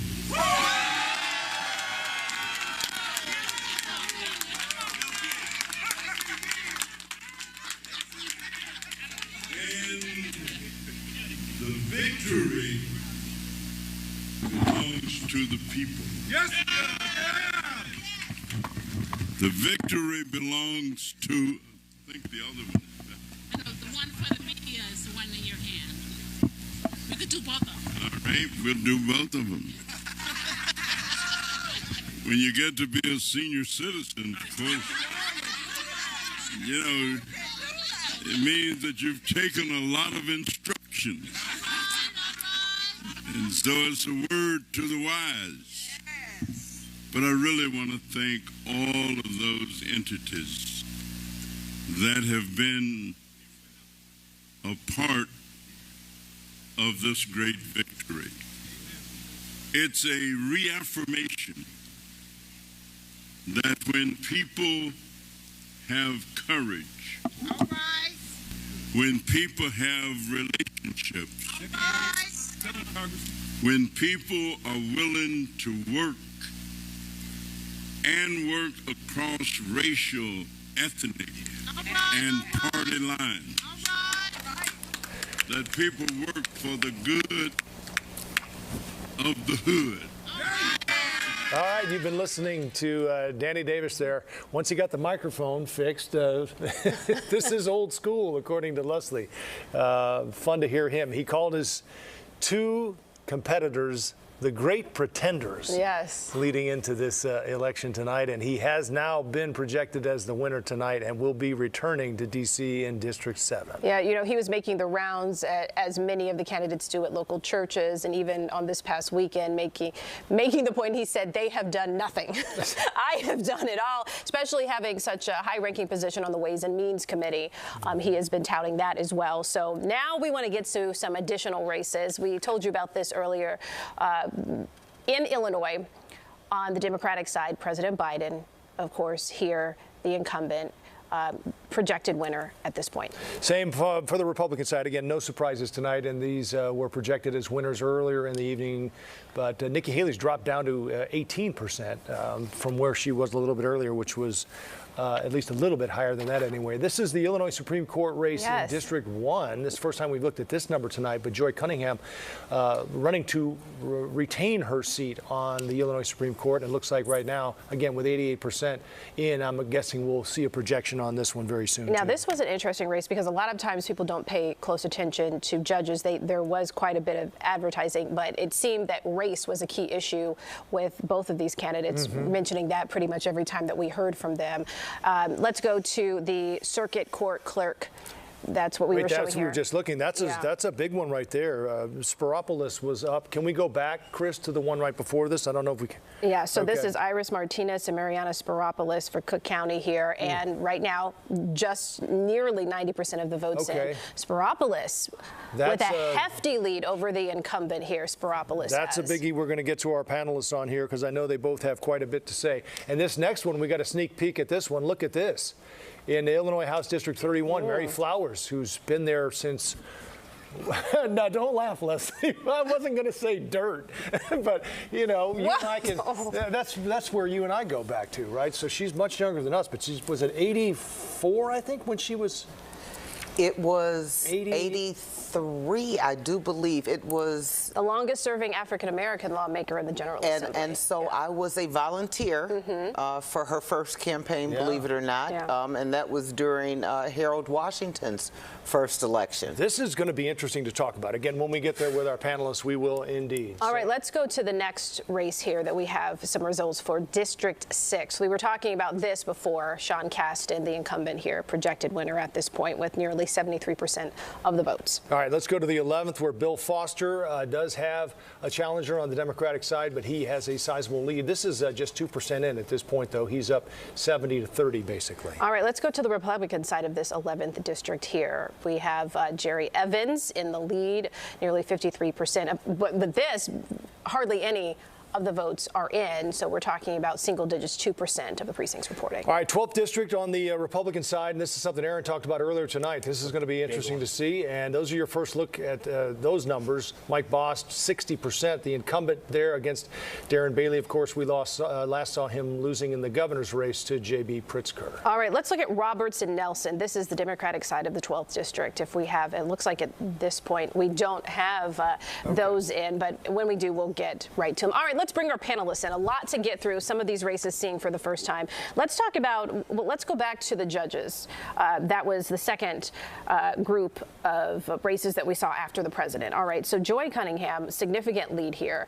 But we're talking about a race where a lot of times people don't vote on these issues, and the Illinois Supreme Court makes major decisions. There are a lot of hot button issues, guns, abortion now. Well, they make the decisions. Yes. You know, you go to the circuit court, the appellate court, then you got the Supreme Court in the state of Illinois. So they make the decision. Yeah, and so although we've had low voter turnout, we can see here that Cunningham will be in that office after being given that position after Burke left it before. So, Aaron, let's bring you back in and talk about District 12, because I know you were sort of interested to see how the results. It's really the main one that Republicans have to watch tonight. This has been the big race. This has been the talk of the town in Republican circles for the last 6 months. Darren Bailey versus Mike Bost in the 12th district. I'm a little embarrassed to say that Darren Bailey beat me and Gary Rabine when he ran for governor in 2022. I was running for lieutenant governor at the time. But this was a race that nobody really understood. They would vote 100% the same. There was really no difference in positions. Everyone thought that Donald Trump would stay out of that race. He came in a couple weeks ago and endorsed Mike Bost. Right? He endorsed the incumbent. But, you know, Darren Bailey for the last couple weeks has been running really hard, saying, you know, I stand with Trump, I stand with Trump. So we thought that, you know, maybe in some of the polling that would make a big difference, but we're seeing that Bost is coming out real ahead. But this is really early. If you don't have Effingham County that's in there, that's a big banger for Darren Bailey. If those results aren't in, this could switch very quickly. Is that a repeat for Darren Bailey? Because didn't he do the same during the gubernatorial? The same? Standing up for Trump? Oh, he did. Him to come. I thought I recalled that. That doesn't work too well here in Illinois. He did a repeat. Right. Yeah. Right now, we just want to let you know you're looking at Chuy Garcia. So we already called this one earlier for the 4th District U.S. House. But here it looks like he's making his way, shaking hands, embracing hugs here as he makes his way up to the microphone, likely to give a victory speech. And it looks like tonight he's asking voters, of course, to send him back to Washington. And what he's asking for, they have delivered. So, Leslie, let's bring you back in on this before he takes the stage. I do want to talk about this issue where our candidates in office too long. Tonight, voters said Danny Davis, no, he's 82. Mary Flowers, they said yes. And you have some thoughts on how long people should stay in office? Well, I don't say how long, but we have to look at the democratic process. If people keep electing you to go back, then technically you have earned the right to go back because they are supporting you. It doesn't have anything to do with age. You know, and as a matter of fact, sometimes age can work to your benefit. You know, I think Danny Davis has been great in Congress. He has brought resources back to the city. He's on Ways and Means. He's on Ways and Means, and you only get there by seniority. And see, people from Chicago are not really into that because Chicago is more political. So you don't, and when you're on city council, you don't get a committee because you've earned it or because you're in seniority. You get it because you're a favorite. But well, you know, this race is a little bit different, though. If you look at Mary Flowers' race, she got the full and complete attack from Speaker Welch. Welch, right. So he came in guns a-blazing. He gave millions of dollars to her opponent. This makes a stronger hold for the Illinois House of Representatives because now the Democratic Party knows you cannot mess around with Speaker Welch or you're going to get the Flowers treatment. Well, that's what I was going to ask. Do you think that apart from age and even that, the allegations of abusive behavior, you know, she said, I'm here to serve. Of course, you know, she hasn't been convicted of anything. But do you think that played a role, especially in an area where, you know, oftentimes we're considering corruption within leaders? I think the first step that you saw was when Speaker Welch removed her from the Democratic caucus meetings and banned her from those. That was the first warning shot. When she decided to run again, he needed to pull his full weight behind her opponent and show that he can flex his arms just a little bit in the State House, and I think he proved that here tonight. You know, this is a very touching race. I agree that he pulled his muscle, but I don't think it was about that which we saw. I think it was about a whole lot more. Okay. And I don't think that this her opponent said, pick me, pick me. I think he was chosen. He was recruited. Right. He was chosen. I don't know whether he was recruited. I don't know who put him up. A lot of the people that were donating the money, I'd be interested to go through their financial statements and find out who the money was coming from, because that's a lot of money for someone with no experience and without a lot of different, you know, attributes, never having served before, probably never even shown an interest in serving until he was tapped.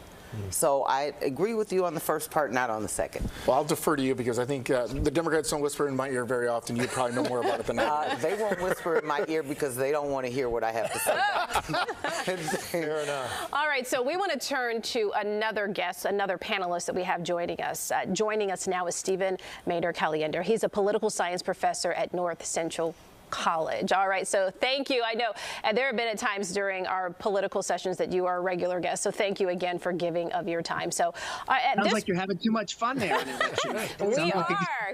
Come join the party. All right, so let's talk about some of the key races. No, we know Chuy Garcia. We are still looking at state's attorney. In your mind right now, what is sticking out to you, possibly as something that you were not expecting? Yeah, I mean, really, Erica, most of the stuff has gone as expected. It's a good night for incumbents for the most part. In a primary, it's a good night for former President Trump, not just in Illinois, but in Ohio and other places as well. Whether or not that translates into a good night for Trump-backed candidates in November is a completely different story, of course. But as we've seen in the primaries, he tends to hold some sway. I'm watching, of course, the state's attorney's race. It's still close. Not enough votes in to make a call. And then the other thing I'm looking at is the ballot referendum, which you know, there was a good bit of money put toward advertising on both sides of the ballot on the ballot initiative about the property tax, or not the property tax, but you know, the transfer tax, the real estate transfer tax. Right. Maybe we can. I'm curious to see if we have newer numbers on that, Stephen. Let's hope we can get up the Bring Chicago Home numbers here while we have you. But on that note, on a bigger picture, winners and losers tonight, you mentioned this. Is Brandon Johnson a loser tonight if Bring Chicago Home goes down and Clayton Harris goes down? Is this as much maybe a referendum big picture on what has been a number of successes for the progressives in Chicago? There's no question about that. I think that's a wonderful point. I mean, this is the first election since Brandon Johnson was elected mayor, and so we know where he stood on the issue on the referendum for sure. You can see it there. It looks like almost a 10-point differential at this moment with 81% of the vote in. So CBS hasn't called it yet, but it looks like it's destined to fail. And that is, you know, again, there was money put in this. I think there was some uncertainty about the specific language in the ballot. I think folks who rent, in particular, weren't sure how it might affect rents, if there was a trickle-down effect from these transfers. And so there was a lack of clarity there. Probably wasn't executed as well. But no question that's partially, at least partially, a referendum on Brandon Johnson. So, Stephen, let's talk about voter turnout. And some of these key races, you know, I've heard it go both ways. The Board of Elections was saying that they thought that low voter turnout would make some of these races closer than expected. We're not necessarily seeing that on, you know, Danny Davis or a Chuy Garcia or something like that. But what do you think that it does mean when you have low voter turnout, shockingly low at this stage, and particularly not having a younger vote come out for some of these issues? Yeah, and of course, as a political scientist and someone who spends his life at a college, I'm really disappointed in that, but I'm disappointed regularly in that. I mean, we've done all the right things in Illinois in terms of access to the ballot, making it easier to vote early, being able to vote by mail without needing an excuse to do so, same-day registration. I mean, we've done all the things that for years political scientists had pointed to and said these are barriers to ballot access and these are things that are hurting voter turnout. And yet, you know, we did see some increase when we first did them during the pandemic and in 2022, but we're starting to see that backslide a little bit. We saw it in 2023, and we're seeing it again tonight. And I'm really disappointed about that. You're right, though, Irika, that you know, in a race that is a little bit that is close. You know, every vote matters, and so when the denominator shrinks, my particular vote is more powerful. And so we really want to encourage people to participate in the process, particularly in those off-year elections. The other thing I'll say just really quickly is because there was neither of the presidential primaries were competitive by the time we got to today by Illinois, that certainly decreased voter turnout as well. If we were voting in February, we would have had higher voter turnout than we had tonight. Let's take a bigger picture, and you're really a great one to talk to about this, and I do want to bring our panel in after your answer, Stephen, but former Governor Edgar talked about this, and that is the Electoral College. So, I mean, I just wonder if some of this has to do with the apathy in many states, because we all know what the states are either going to be red or blue, and it comes down to a handful, as we know. All right, I'm sure you've heard of the National Popular Vote Interstate Compact. This is a compact that a number of states have signed on to, in which they would give their electoral college votes to the candidate that gets the most votes nationwide in the popular vote. Again, there are 205 electoral votes in states that have signed on to this, another 65, and obviously whoever wins the popular vote would get the 270 needed to become president. It's very controversial. It's likely not to happen. But is this something you would support? Well, I mean, there's a lot of electoral reforms that I think we might be looking at. The Electoral College is certainly one. It's amazing. You know, when I started my career, I got my PhD in '98. We never talked much about the Electoral College because it had been so long since the winner of the plurality didn't win the presidency. And then 2000 happened, and that was the first time since 1888 that the winner of the plurality of the popular vote didn't get elected president. Now we've seen it several times since then. So I think that there's a constitutional question with respect to the national agreement. The Constitution is very clear about how electors should be chosen. And so we've had different options of checking on electors. We had, you know, Colorado had a referendum that failed some years ago to do proportional representation. We could do, you know, states can decide to do a system like Maine and Nebraska use, where they allocate 2 votes to the popular vote winner statewide and then go congressional district by congressional district. But this notion of having electoral votes committed that are different than the state's popular vote is tremendously controversial, and I'm not even sure if it's constitutional.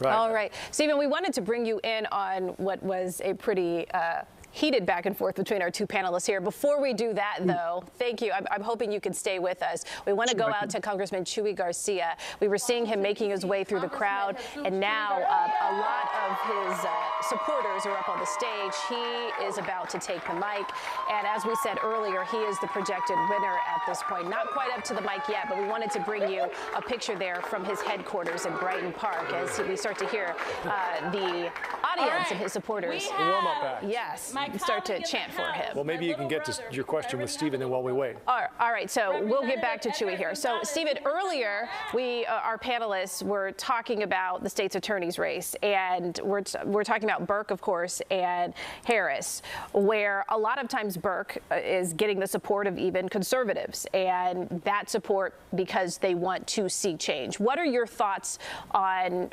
that? it's specifically when we talk about, okay, the status quo versus some sort of change where we don't have the same policies that Kim Foxx has already instituted. Yeah, and I think that both of the Democratic candidates in this race sort of departed from Kim Foxx in a number of ways and separated themselves from that. I think what's left to be decided, of course, so often in Chicago, the Democratic primary is the real election. And I think that's probably the case here tonight in the state's attorney's race. But Bob Fioretti's waiting in the wings. And I think if folks are really worried about crime and they're tending to move more in a more conservative direction on crime or rejecting progressive ideas about how to deal with crime, community-based policing, et cetera, then it may be more of an interesting race than we give it credit for in November, particularly if some outside groups decide to come in and spend a lot of money. But there's no question that we're seeing concern about crime kind of influence how progressive people are feeling at the ballot box in this particular race tonight. I guess we'll find out if we're ready for Fioretti. Wasn't that his campaign slogan? Yes, that was when he ran for mayor. When he ran for mayor, yeah. All right, Stephen, it's, again, always great to have you. We appreciate the insight and the input, and have a great night. Yeah, I guess we're not talking about water reclamation district. What's wrong with you folks? You can feel free. It's so juicy, but all right, so let's bring our panelists back in now. So we've heard some of his thoughts on the issues, but we want to get back to you. And I know that you were mentioning, you sent a little note there about how the younger voice, they're just not excited about what's going on here. They're not excited. If you had Bernie Sanders on the ballot, you would have huge voter turnout. Bring Home Chicago probably would have been a lot closer, maybe even won. But there was nothing excitement. There was no pop. There was no pizzazz of like, hey, we got to get out and vote on Tuesday or early vote or mail-in vote or whatever it was, because nobody really felt like they had equity in the decisions that were being made. And I think it's a mistake, but I think that, like Congressman Danny Davis said, he thanked all the seniors because they're the ones that came out and voted. Right. But I think this, Leslie, goes to the other point, and to get back to this, the electoral college vote. Maybe people don't feel invested. Maybe people know that if you vote in downstate Illinois, theoretically it probably doesn't matter because Chicago's going to carry the day. So, oh, wait a minute. Okay, go ahead. Yes. So apparently Lauren has been able to pull Danny Davis over. So let's listen to him as he's already given his victory speech. It'll be interesting to see what he says to our CBS News Lauren Victory. Yes, Joe and Erica, I'm here with Congressman Danny Davis, who just declared victory in this primary election. And Representative Davis, first question, very basic. How are you feeling tonight? I guess if I was James Brown, I'd say I feel good. But I'm not, but I do feel good. I am exhilarated. I feel great, and I feel great not just for myself. I feel great for the community that I am a part of, because I do believe that those who said Danny Davis would be the best for this district at this time, I agree with them. And so people recognize the work that we have done, the effort we have put forth, and I think it's a great victory for the community. You said in your speech right before you ended that people should not count seniors out. Can you expand on what you meant by that? I meant that people should not count individuals who've been fortunate enough to live long enough to reach senior status. And I really was making reference to President Biden, that I can win here. President Biden can win in the United States. And it's difficult for me to understand why some people will not give him credit for the tremendous leadership he has provided, for what we've been able to accomplish coming out and coming through the pandemic. We look at the status of the economy in our country. We're the top economy in the world. We've made more progress than any other country after the pandemic.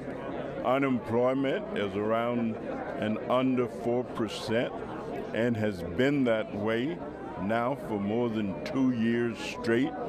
And we survived the pandemic. I mean, we lost a lot of lives, but our healthcare institutions and our plans work. We got some great breakthroughs coming We're right on the verge of having a cure for sickle cell anemia.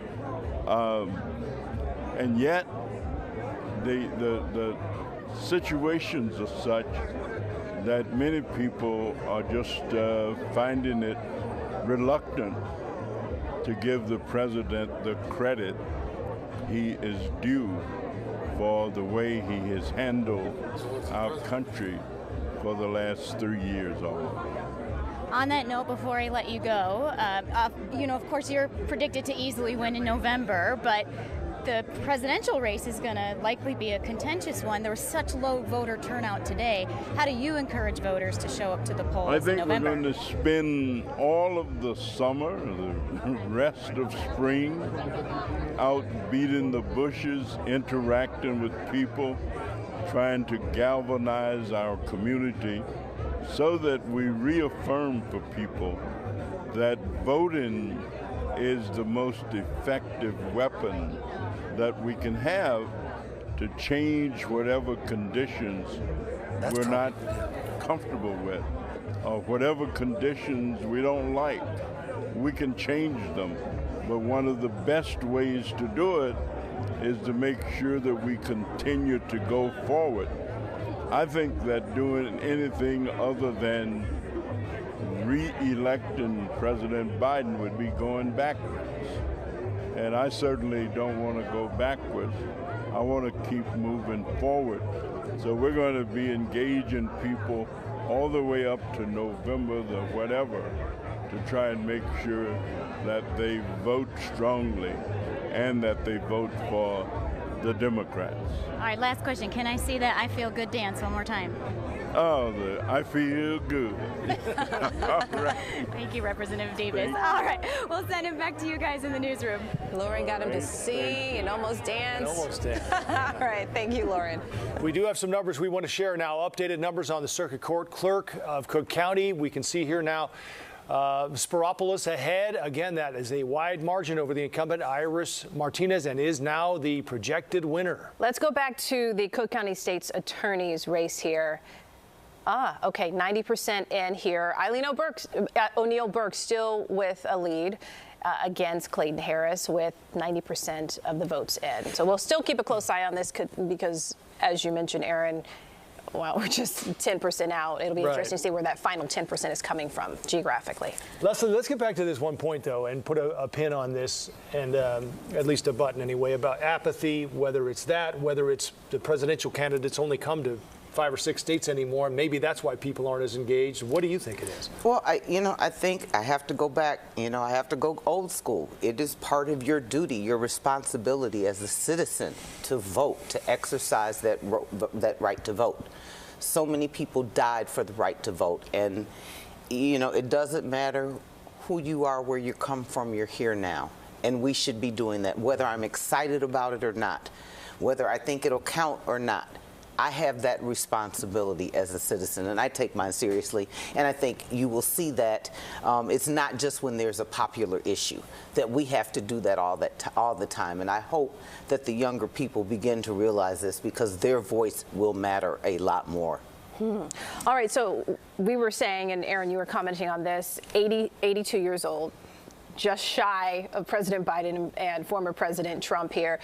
Do you think that this sends any sort of indication of what may happen on a national level, or is a Chicago race for the 7th district an anomaly compared to what could happen at the presidential level? Well, I think the apathy that you were mentioning that was discussed a little bit earlier is what you're going to see in this presidential race, because I don't think anyone's undecided. I think either people are going to be voting for Trump, against Trump, and then you're going to have a small group that is for Joe Biden. So I think during the presidential election in all these battleground states, it's going to be a race to see who can get their voters out, and can you get enough people on your side that agree with you to vote. And people don't want to vote right now. Look at today's election. Less than 20%. Yeah, but if I was a young person and seeing that the way that the progressive movement has gone, and it's going backwards, especially if it turns out a certain way in November, they better get there, you know what's up, and get out and vote. All right, we're going to do another one of our television cut-ins. You'll be able to see it as well, but we're going to sign off for just a moment now while we do that. We'll be right back.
Live from CBS 2 Election Headquarters, a Voters Decide update. Good evening and thank you for joining us. Let's get right to some of those primary results. It's down to the wire in Cook County for the state's attorney's race. Eileen O'Neill Burke in the lead right now over Clayton Harris by about 18,000 votes. 90% of the vote in that race. Our Dorothy Tucker is live at O'Neill Burke headquarters. Dorothy? Well, Joe, hope is in the air here at the O'Neill Burke headquarters. Although there are only a few people standing behind me, there are about 200 people in this room, and they are feeling really very good. The numbers that they're looking at, as you said, show that she is ahead, and they believe she will eventually claim victory. I'm Megan Hickey at Clayton Harris headquarters, where I'm told he's in the building. He's still holding on, waiting for that official count, but I'm told we should be hearing from him very soon. For now, back to you, Joe and Erica. Thank you, Megan. Another live election update coming up in 1 hour right here on CBS 2. You can continue with us. Extended coverage on CBS News Chicago as well.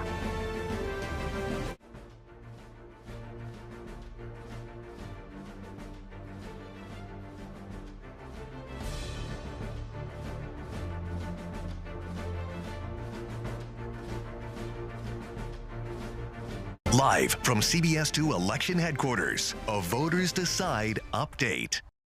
All right, thanks for joining us. Great to have you back here with us on the CBS Chicago stream. I'm Joe Donlon. And I'm Irika Sargent. This time is flying by. Some good conversation. All right. We are joined by our two analysts, of course, former Chicago Alderman Leslie Hairston and longtime Republican Party leader Aaron Del Mar.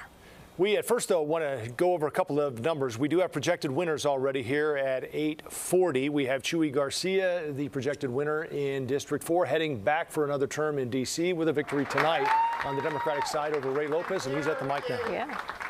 A clear attack against immigrants, against women, against African Americans, against Muslims and Arabs, and the LGBT communities. What that should tell us is that we need to stand strong together and united. Our work together will be tough, but we are tougher, and we've demonstrated it time and time again. We will not back down because we know what is at stake. Our priorities are not just talking points.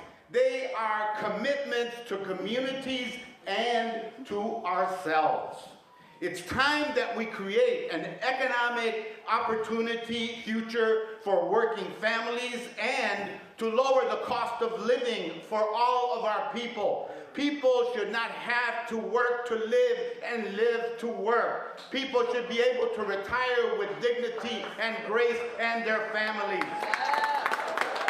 And it's time that we continue the effort to create more jobs, and jobs that pay a good living wage and offer the guarantee of a good retirement. It's time to make health care a human right in this country and to reduce the cost of that care and of medicine.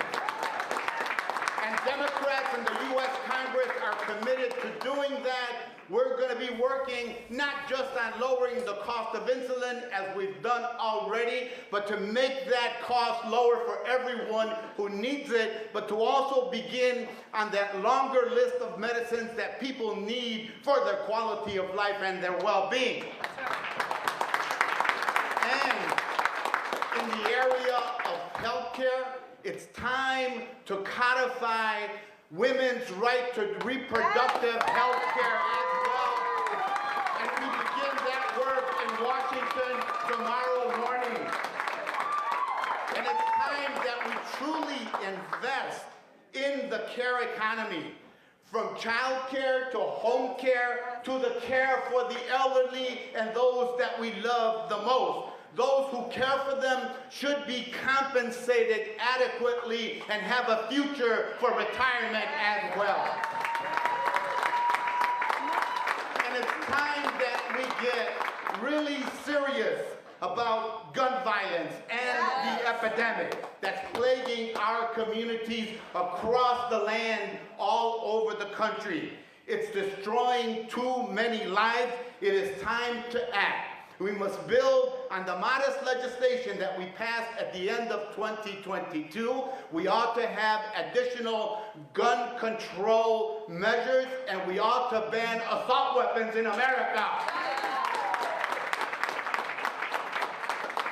And it's about time that we fix our broken immigration system. It's been nearly 40 years since Congress enacted legislation. Too many people are desperate, too many people are suffering, and we have a responsibility to them. This election showed one thing, that we will not cave to divisive politics of hate about whether someone came decades ago or a few days ago to our country and to our city. Immigrants deserve to be treated with dignity and respect, and it's time that we deliver on our promises to create a pathway for residency and U.S. citizenship. And I will continue to urge President Biden to use his full authority to provide the opportunity of work and living in peace and harmony to all of those people, our neighbors, our family members, those that we care about, to have the opportunity to work with peace of mind. Whether they came 35 years ago or only a few weeks ago, that is the real solution. In addition to that, we will petition the president to provide more resources to cities like Chicago and other cities that are welcoming cities and upholding the great American tradition of welcoming immigrants. So tonight's win is a testament to our politics of love and hope for immigrants everywhere. I thank the people. We've been listening in on a victory speech from Jesus Chuy Garcia here, the projected winner in the District 4 race on the Democratic side. We want to head now to two of the races that we've been watching closely that are still outstanding at this point. And it's creeping up slowly. I believe it was just 90% a few minutes ago, 91%, so we haven't gotten far. But that lead that Burke had is closing a bit here, just under 52% for her and Clayton Harris at 48%. 16,000 votes separating them at this point. The real estate transfer tax referendum. This is Bring Chicago Home. This is about where this has been most of the night, and it remains 54-45. That's a no vote on the new transfer tax. All right, well, we want to bring in our next guest who is joining us here, Rufus Williams, talk show host on WVON Radio. Also had the pleasure of working with you on the mayoral debates last spring, so it's great to see you again, Rufus. So what are the concerns that you're hearing specifically from your audience on some of these key issues? You know, we're still waiting to see what is going to be the final verdict on the referendum for Bring Chicago Home. Is that one that your viewers and your listeners rather are talking about? What else is out there? I think that one absolutely is, and it's great to see you again as well, Erica. Got to do that again someday. Here's the thing. I think that the Bring Chicago Home referendum was probably not cooked well before it came out. There was a big issue around homelessness. This was a solution for it, not the only one, but this was one, and that issue will still be there if this doesn't pass. So I think there was just a lack of understanding as it related to that. The issue around the state's attorney's race is significant. And when we start to look at one, where the money comes from and supporting the candidates, who the endorsements were, who the people are backing the candidates, is really one of significance. So as we're watching, I know the suburban numbers came in early. And as the city numbers come in, this race is starting to tighten up a lot more. So this is one, who knows, maybe it's the mail-in votes that will make the difference. But those are two things that really resonated the audience on WVON. Rufus, I hope we still have your signal there. It looks like you might have frozen. There you go. Now you're back. What are your listeners saying at this point? We talked earlier this evening about whether this tonight was a referendum in some respects on the job Brandon Johnson has done. And it also goes to the fact that Bring Chicago Home goes down. We'll see what happens with the state's attorney. But the bigger question is, what are your listeners saying about the job they think Brandon Johnson is doing? Well, you know, it ebbs and flows, and by and large, a lot of people really are disappointed, expected more, but I think a lot of that disappointment really relates to the communication. which a number of people have referred to, just getting some things done. This referendum, for instance, this referendum on Bring Chicago Home was one of the things that was part of his campaign, one of his campaign promises. I think a number of the things that have happened have been part of that. I think now that we're beyond this particular race and all this campaigning has really appropriately taken up a lot of the oxygen, it'll be important for him to share what it is he's doing, what the vision is. It's still pretty early.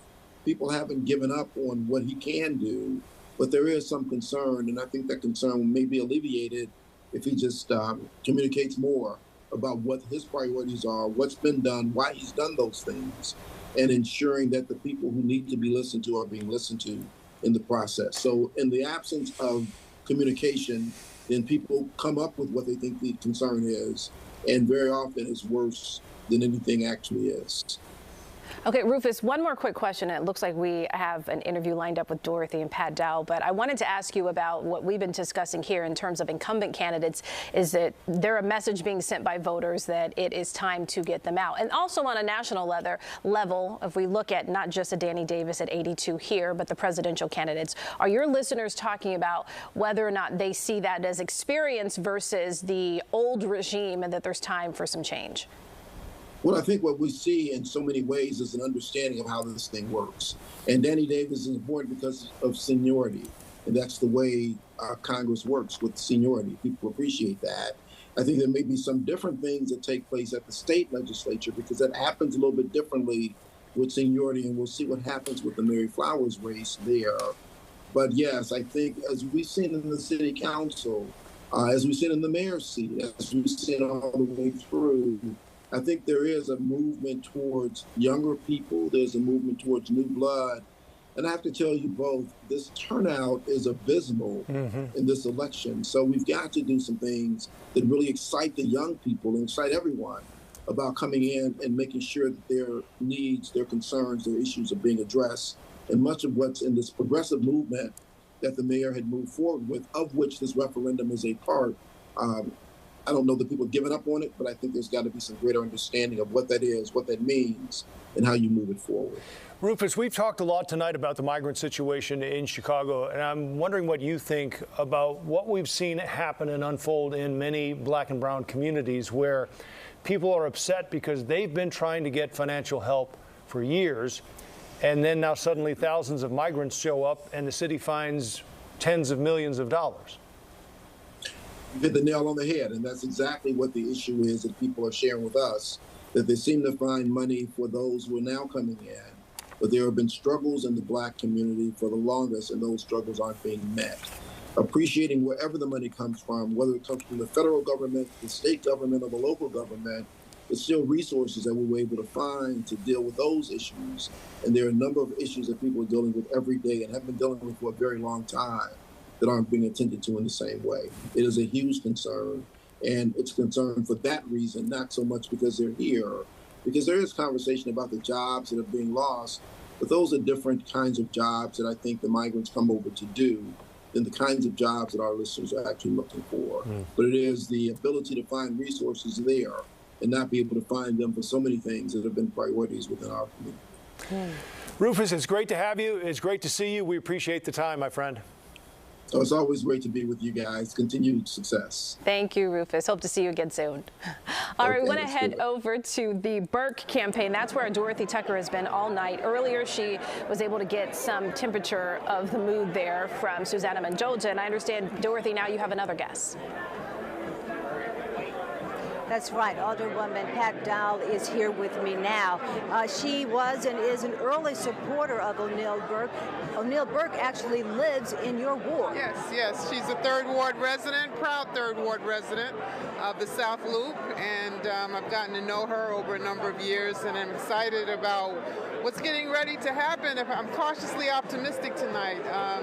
Might happen for her this evening. Let's talk about the why. What was it about her that made you come out and support her? Well, you know, I listen to my constituents, and my constituents are really concerned about the focus on victims. They want victims to, to be uplifted within the state's attorney's office. They also care about the the smash and grabs and the carjackings and the the crime that we see in our community every day. And they're looking for someone who understands that office, who understands the justice system, who has good judgment, who can be fair, someone that has compassion for people. And I see that in Eileen. Now, it is not lost on me that the majority of these people in the room here are white, and you are among just a handful of African-American city council members who have come out in support. You kind of buck the trend in some ways. Well, for me, it's not about race. It's about who can be most effective in the job. And I wanted somebody that understood the justice system, who's been a state's attorney, a criminal defense attorney, who's been a judge. You know, those are important qualities when you face justice and have to deal with the court system. And so for me, it was about someone who actually had the experience, someone who's been in a courtroom, someone who has understands the appellate court. Understands it all. All right. Thank you so much. All right, Jill and Irika, back to you. Yeah, okay, Dorothy, thank you very much. We're going to listen in now to Mariana Spiropoulos, who has been projected as the winner tonight over Iris Martinez. County Democratic Party. Yeah. Chicago Federation of Labor. Yeah. And specifically IBEW Local 134. Including Mr. Mike Kudzik. Yeah. President Tony Preckwinkle. And people that were part of a core team, we've got Beth Kirkwood, Calvin Jordan, we've got Dave Feller, we've got Lucy Moog, Maria Gallo, Ram Villavalum, Ted Mason, Tracy Katz-Mule, Patricia Murphy, Dave Millay,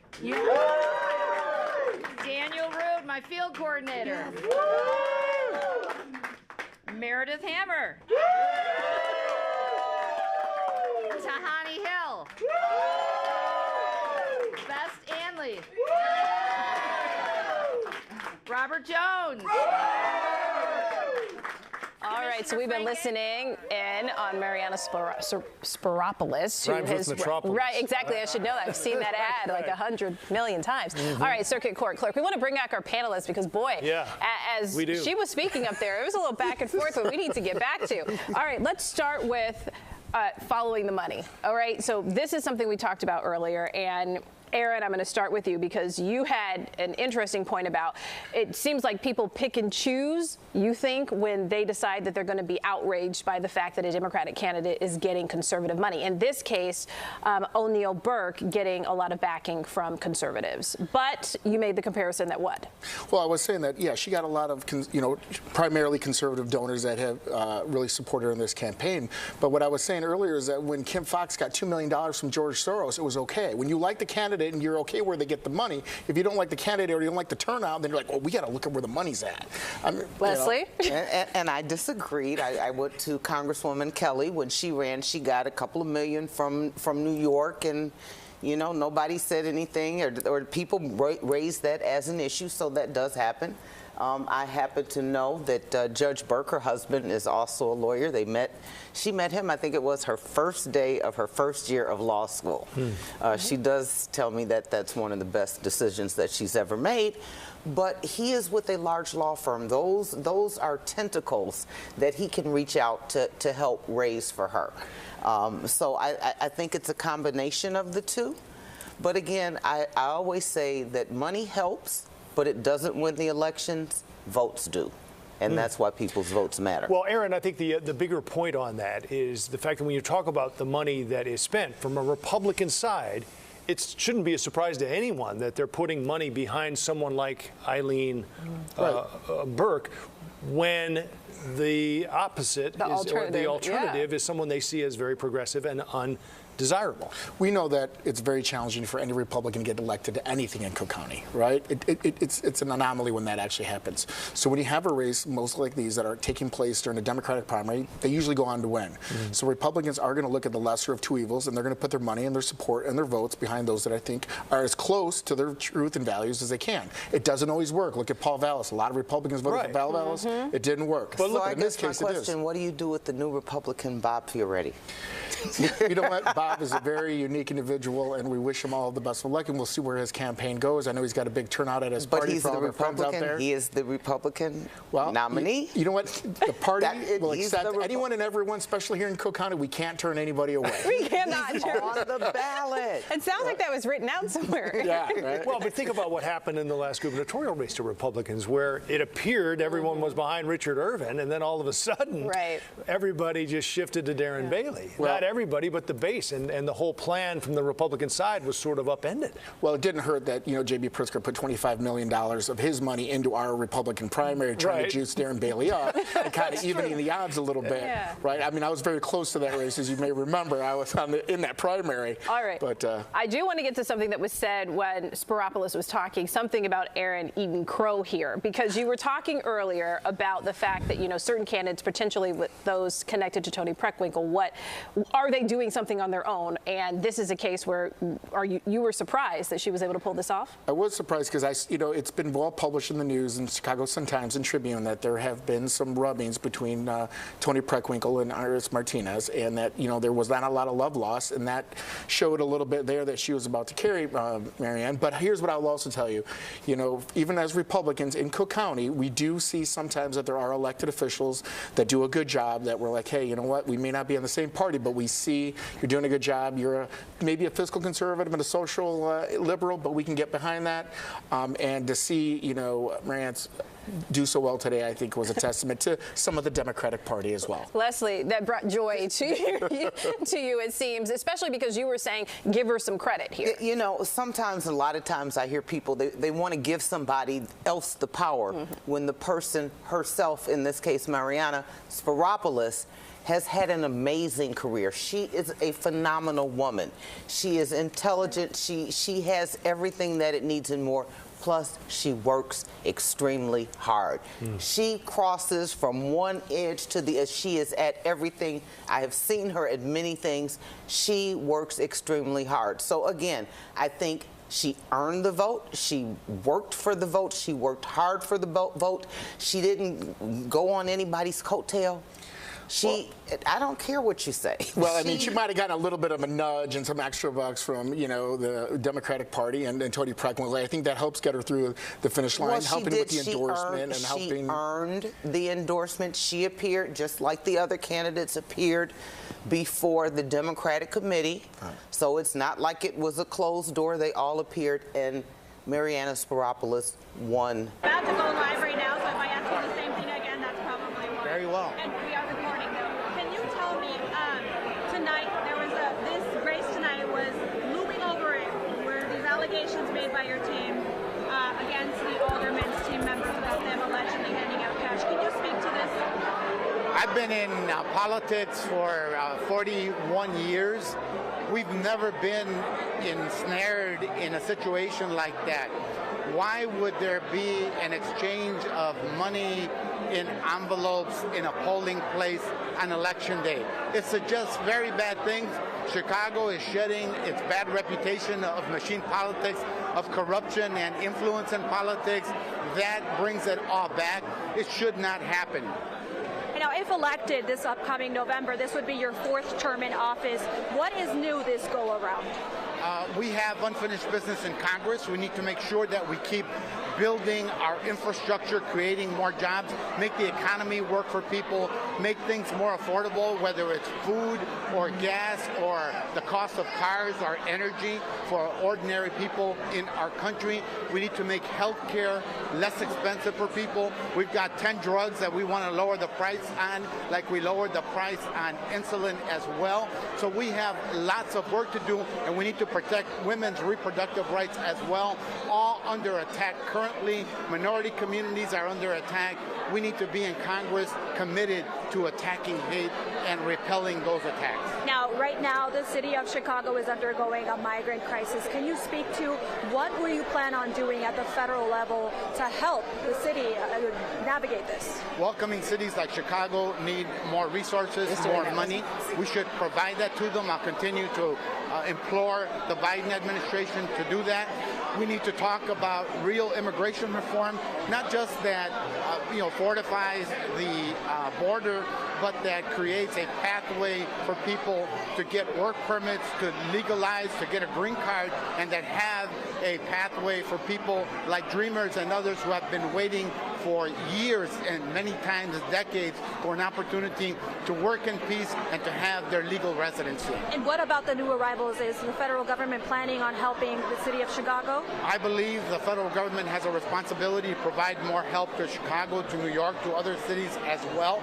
If we provide the opportunity for work permits for all immigrants, including the newly arrived, we won't have this fiscal strain that Chicago is experiencing, that other cities are experiencing. You've been listening to Representative Jesus Chuy Garcia, who tonight has been projected the winner in District 4, talking with our Marybel Gonzalez.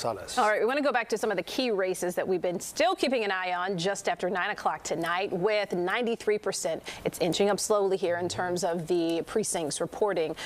O'Neill Burke, 51%. So this is pretty much staying where we've seen it for the last hour or so. Clayton Harris under that. Bring Chicago home. Voters saying no tonight to that referendum, which would have raised the transfer tax on properties sold for more than $1 million. The answer tonight is no. All right, so we've had a great discussion here with our panelists for the last 2 hours. We want to give you an opportunity for some final thoughts as we conclude our time here on the stream. So, Leslie, I would like to start with you.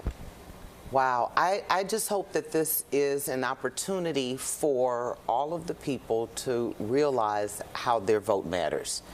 And as we look at the upcoming election in November, to really see that they are a part of it and learn how the government works, and please be a part of it. Aaron, before your final comments, let's update us on this 12th district race with Bost and Darren Bailey. This is tightened up. This is tightening up. It's, the votes come in a little bit slower over there in Southern Illinois. Everything's a little bit slower in Southern Illinois. They got that Southern draw that everybody likes to hear. But that race is really to be watched. I think that might even go to the absentee ballots and mail-in ballots that are coming through. Hopefully it gets resolved tonight, but it might be a long night to see how that race kind of turns out. Those are really early. It's only 7,000 votes. You see the difference over like 9 points. But with 76% still only reporting, there's still a lot of votes out of those. And like I said, if they're in Xenia or if they're in Effingham that haven't been sent in, that could shift very, very quickly. There's a ton of votes down there. Everyone votes in these Republican primaries. And this one is a big one because, this has been highly contested. Millions of dollars have been spent. Donald Trump got involved in that race, personally endorsing Mike Bost. So I think there's going to be a longer night for those down in Southern Illinois. And your takeaways from the evening? My takeaways tonight, it's been an amazing night. I walk out of here with no bullet holes, so I'm very happy. Thank you. I haven't gotten shipped. Most of the races that I saw tonight were to be expected. Chuy Garcia, the Danny Davises. I thought that, I'm excited to see what happens with this Cook County State's Attorney race. That one is still a little bit of a nail biter depending on which precincts are out. I think there's still a lot of wards in the southwest side that didn't close up because they had so many voters that were coming in that. So we'll see where those go through. Overall, I think it was just a little bit of a boring night, nothing too exciting, and hopefully this will get a lot more fun in November. Well, I think you were grazed by the puppet comment. I think you did take that some was more than a shallow wound. Yeah, you took some shrapnel. You know what, though? Even during the little break, I got a lot of text messages from people on our side that are watching and thought you were very articulate and did a great job. And so thank you for having me as part of tonight. Thank you. That I am so glad that I am articulate. I knew you were going to say that's the one, and I think you're articulate. Oh boy, oh boy. Oh, well, you talk about this being a boy race or election day. You all definitely amped it up. Well, we talked earlier to make sure that we matched. Right. Yeah. All right. Well, we are going to sign off for now, but before we do so, we want to thank our terrific guests, all of them that joined us remotely, and our panelists here in the studio, Leslie Hairston and Aaron Del Mar. We're going to allow our team now to focus on our 10 o'clock news here on CBS 2. We'll have extensive election coverage, of course. In the meantime, you can get up to the second voting results on our website, cbschicago.com. Again, thanks for joining joining us. I'm Joe Donlon. And I'm Irika Sargent. We'll see you back here on the stream and on television with a quick update in about 30 minutes. Then stay with us for the CBS 2 News at 10.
Wind-whipped flames destroyed a home in the far north suburbs. This was the scene in Lake Villa just before 1 this afternoon.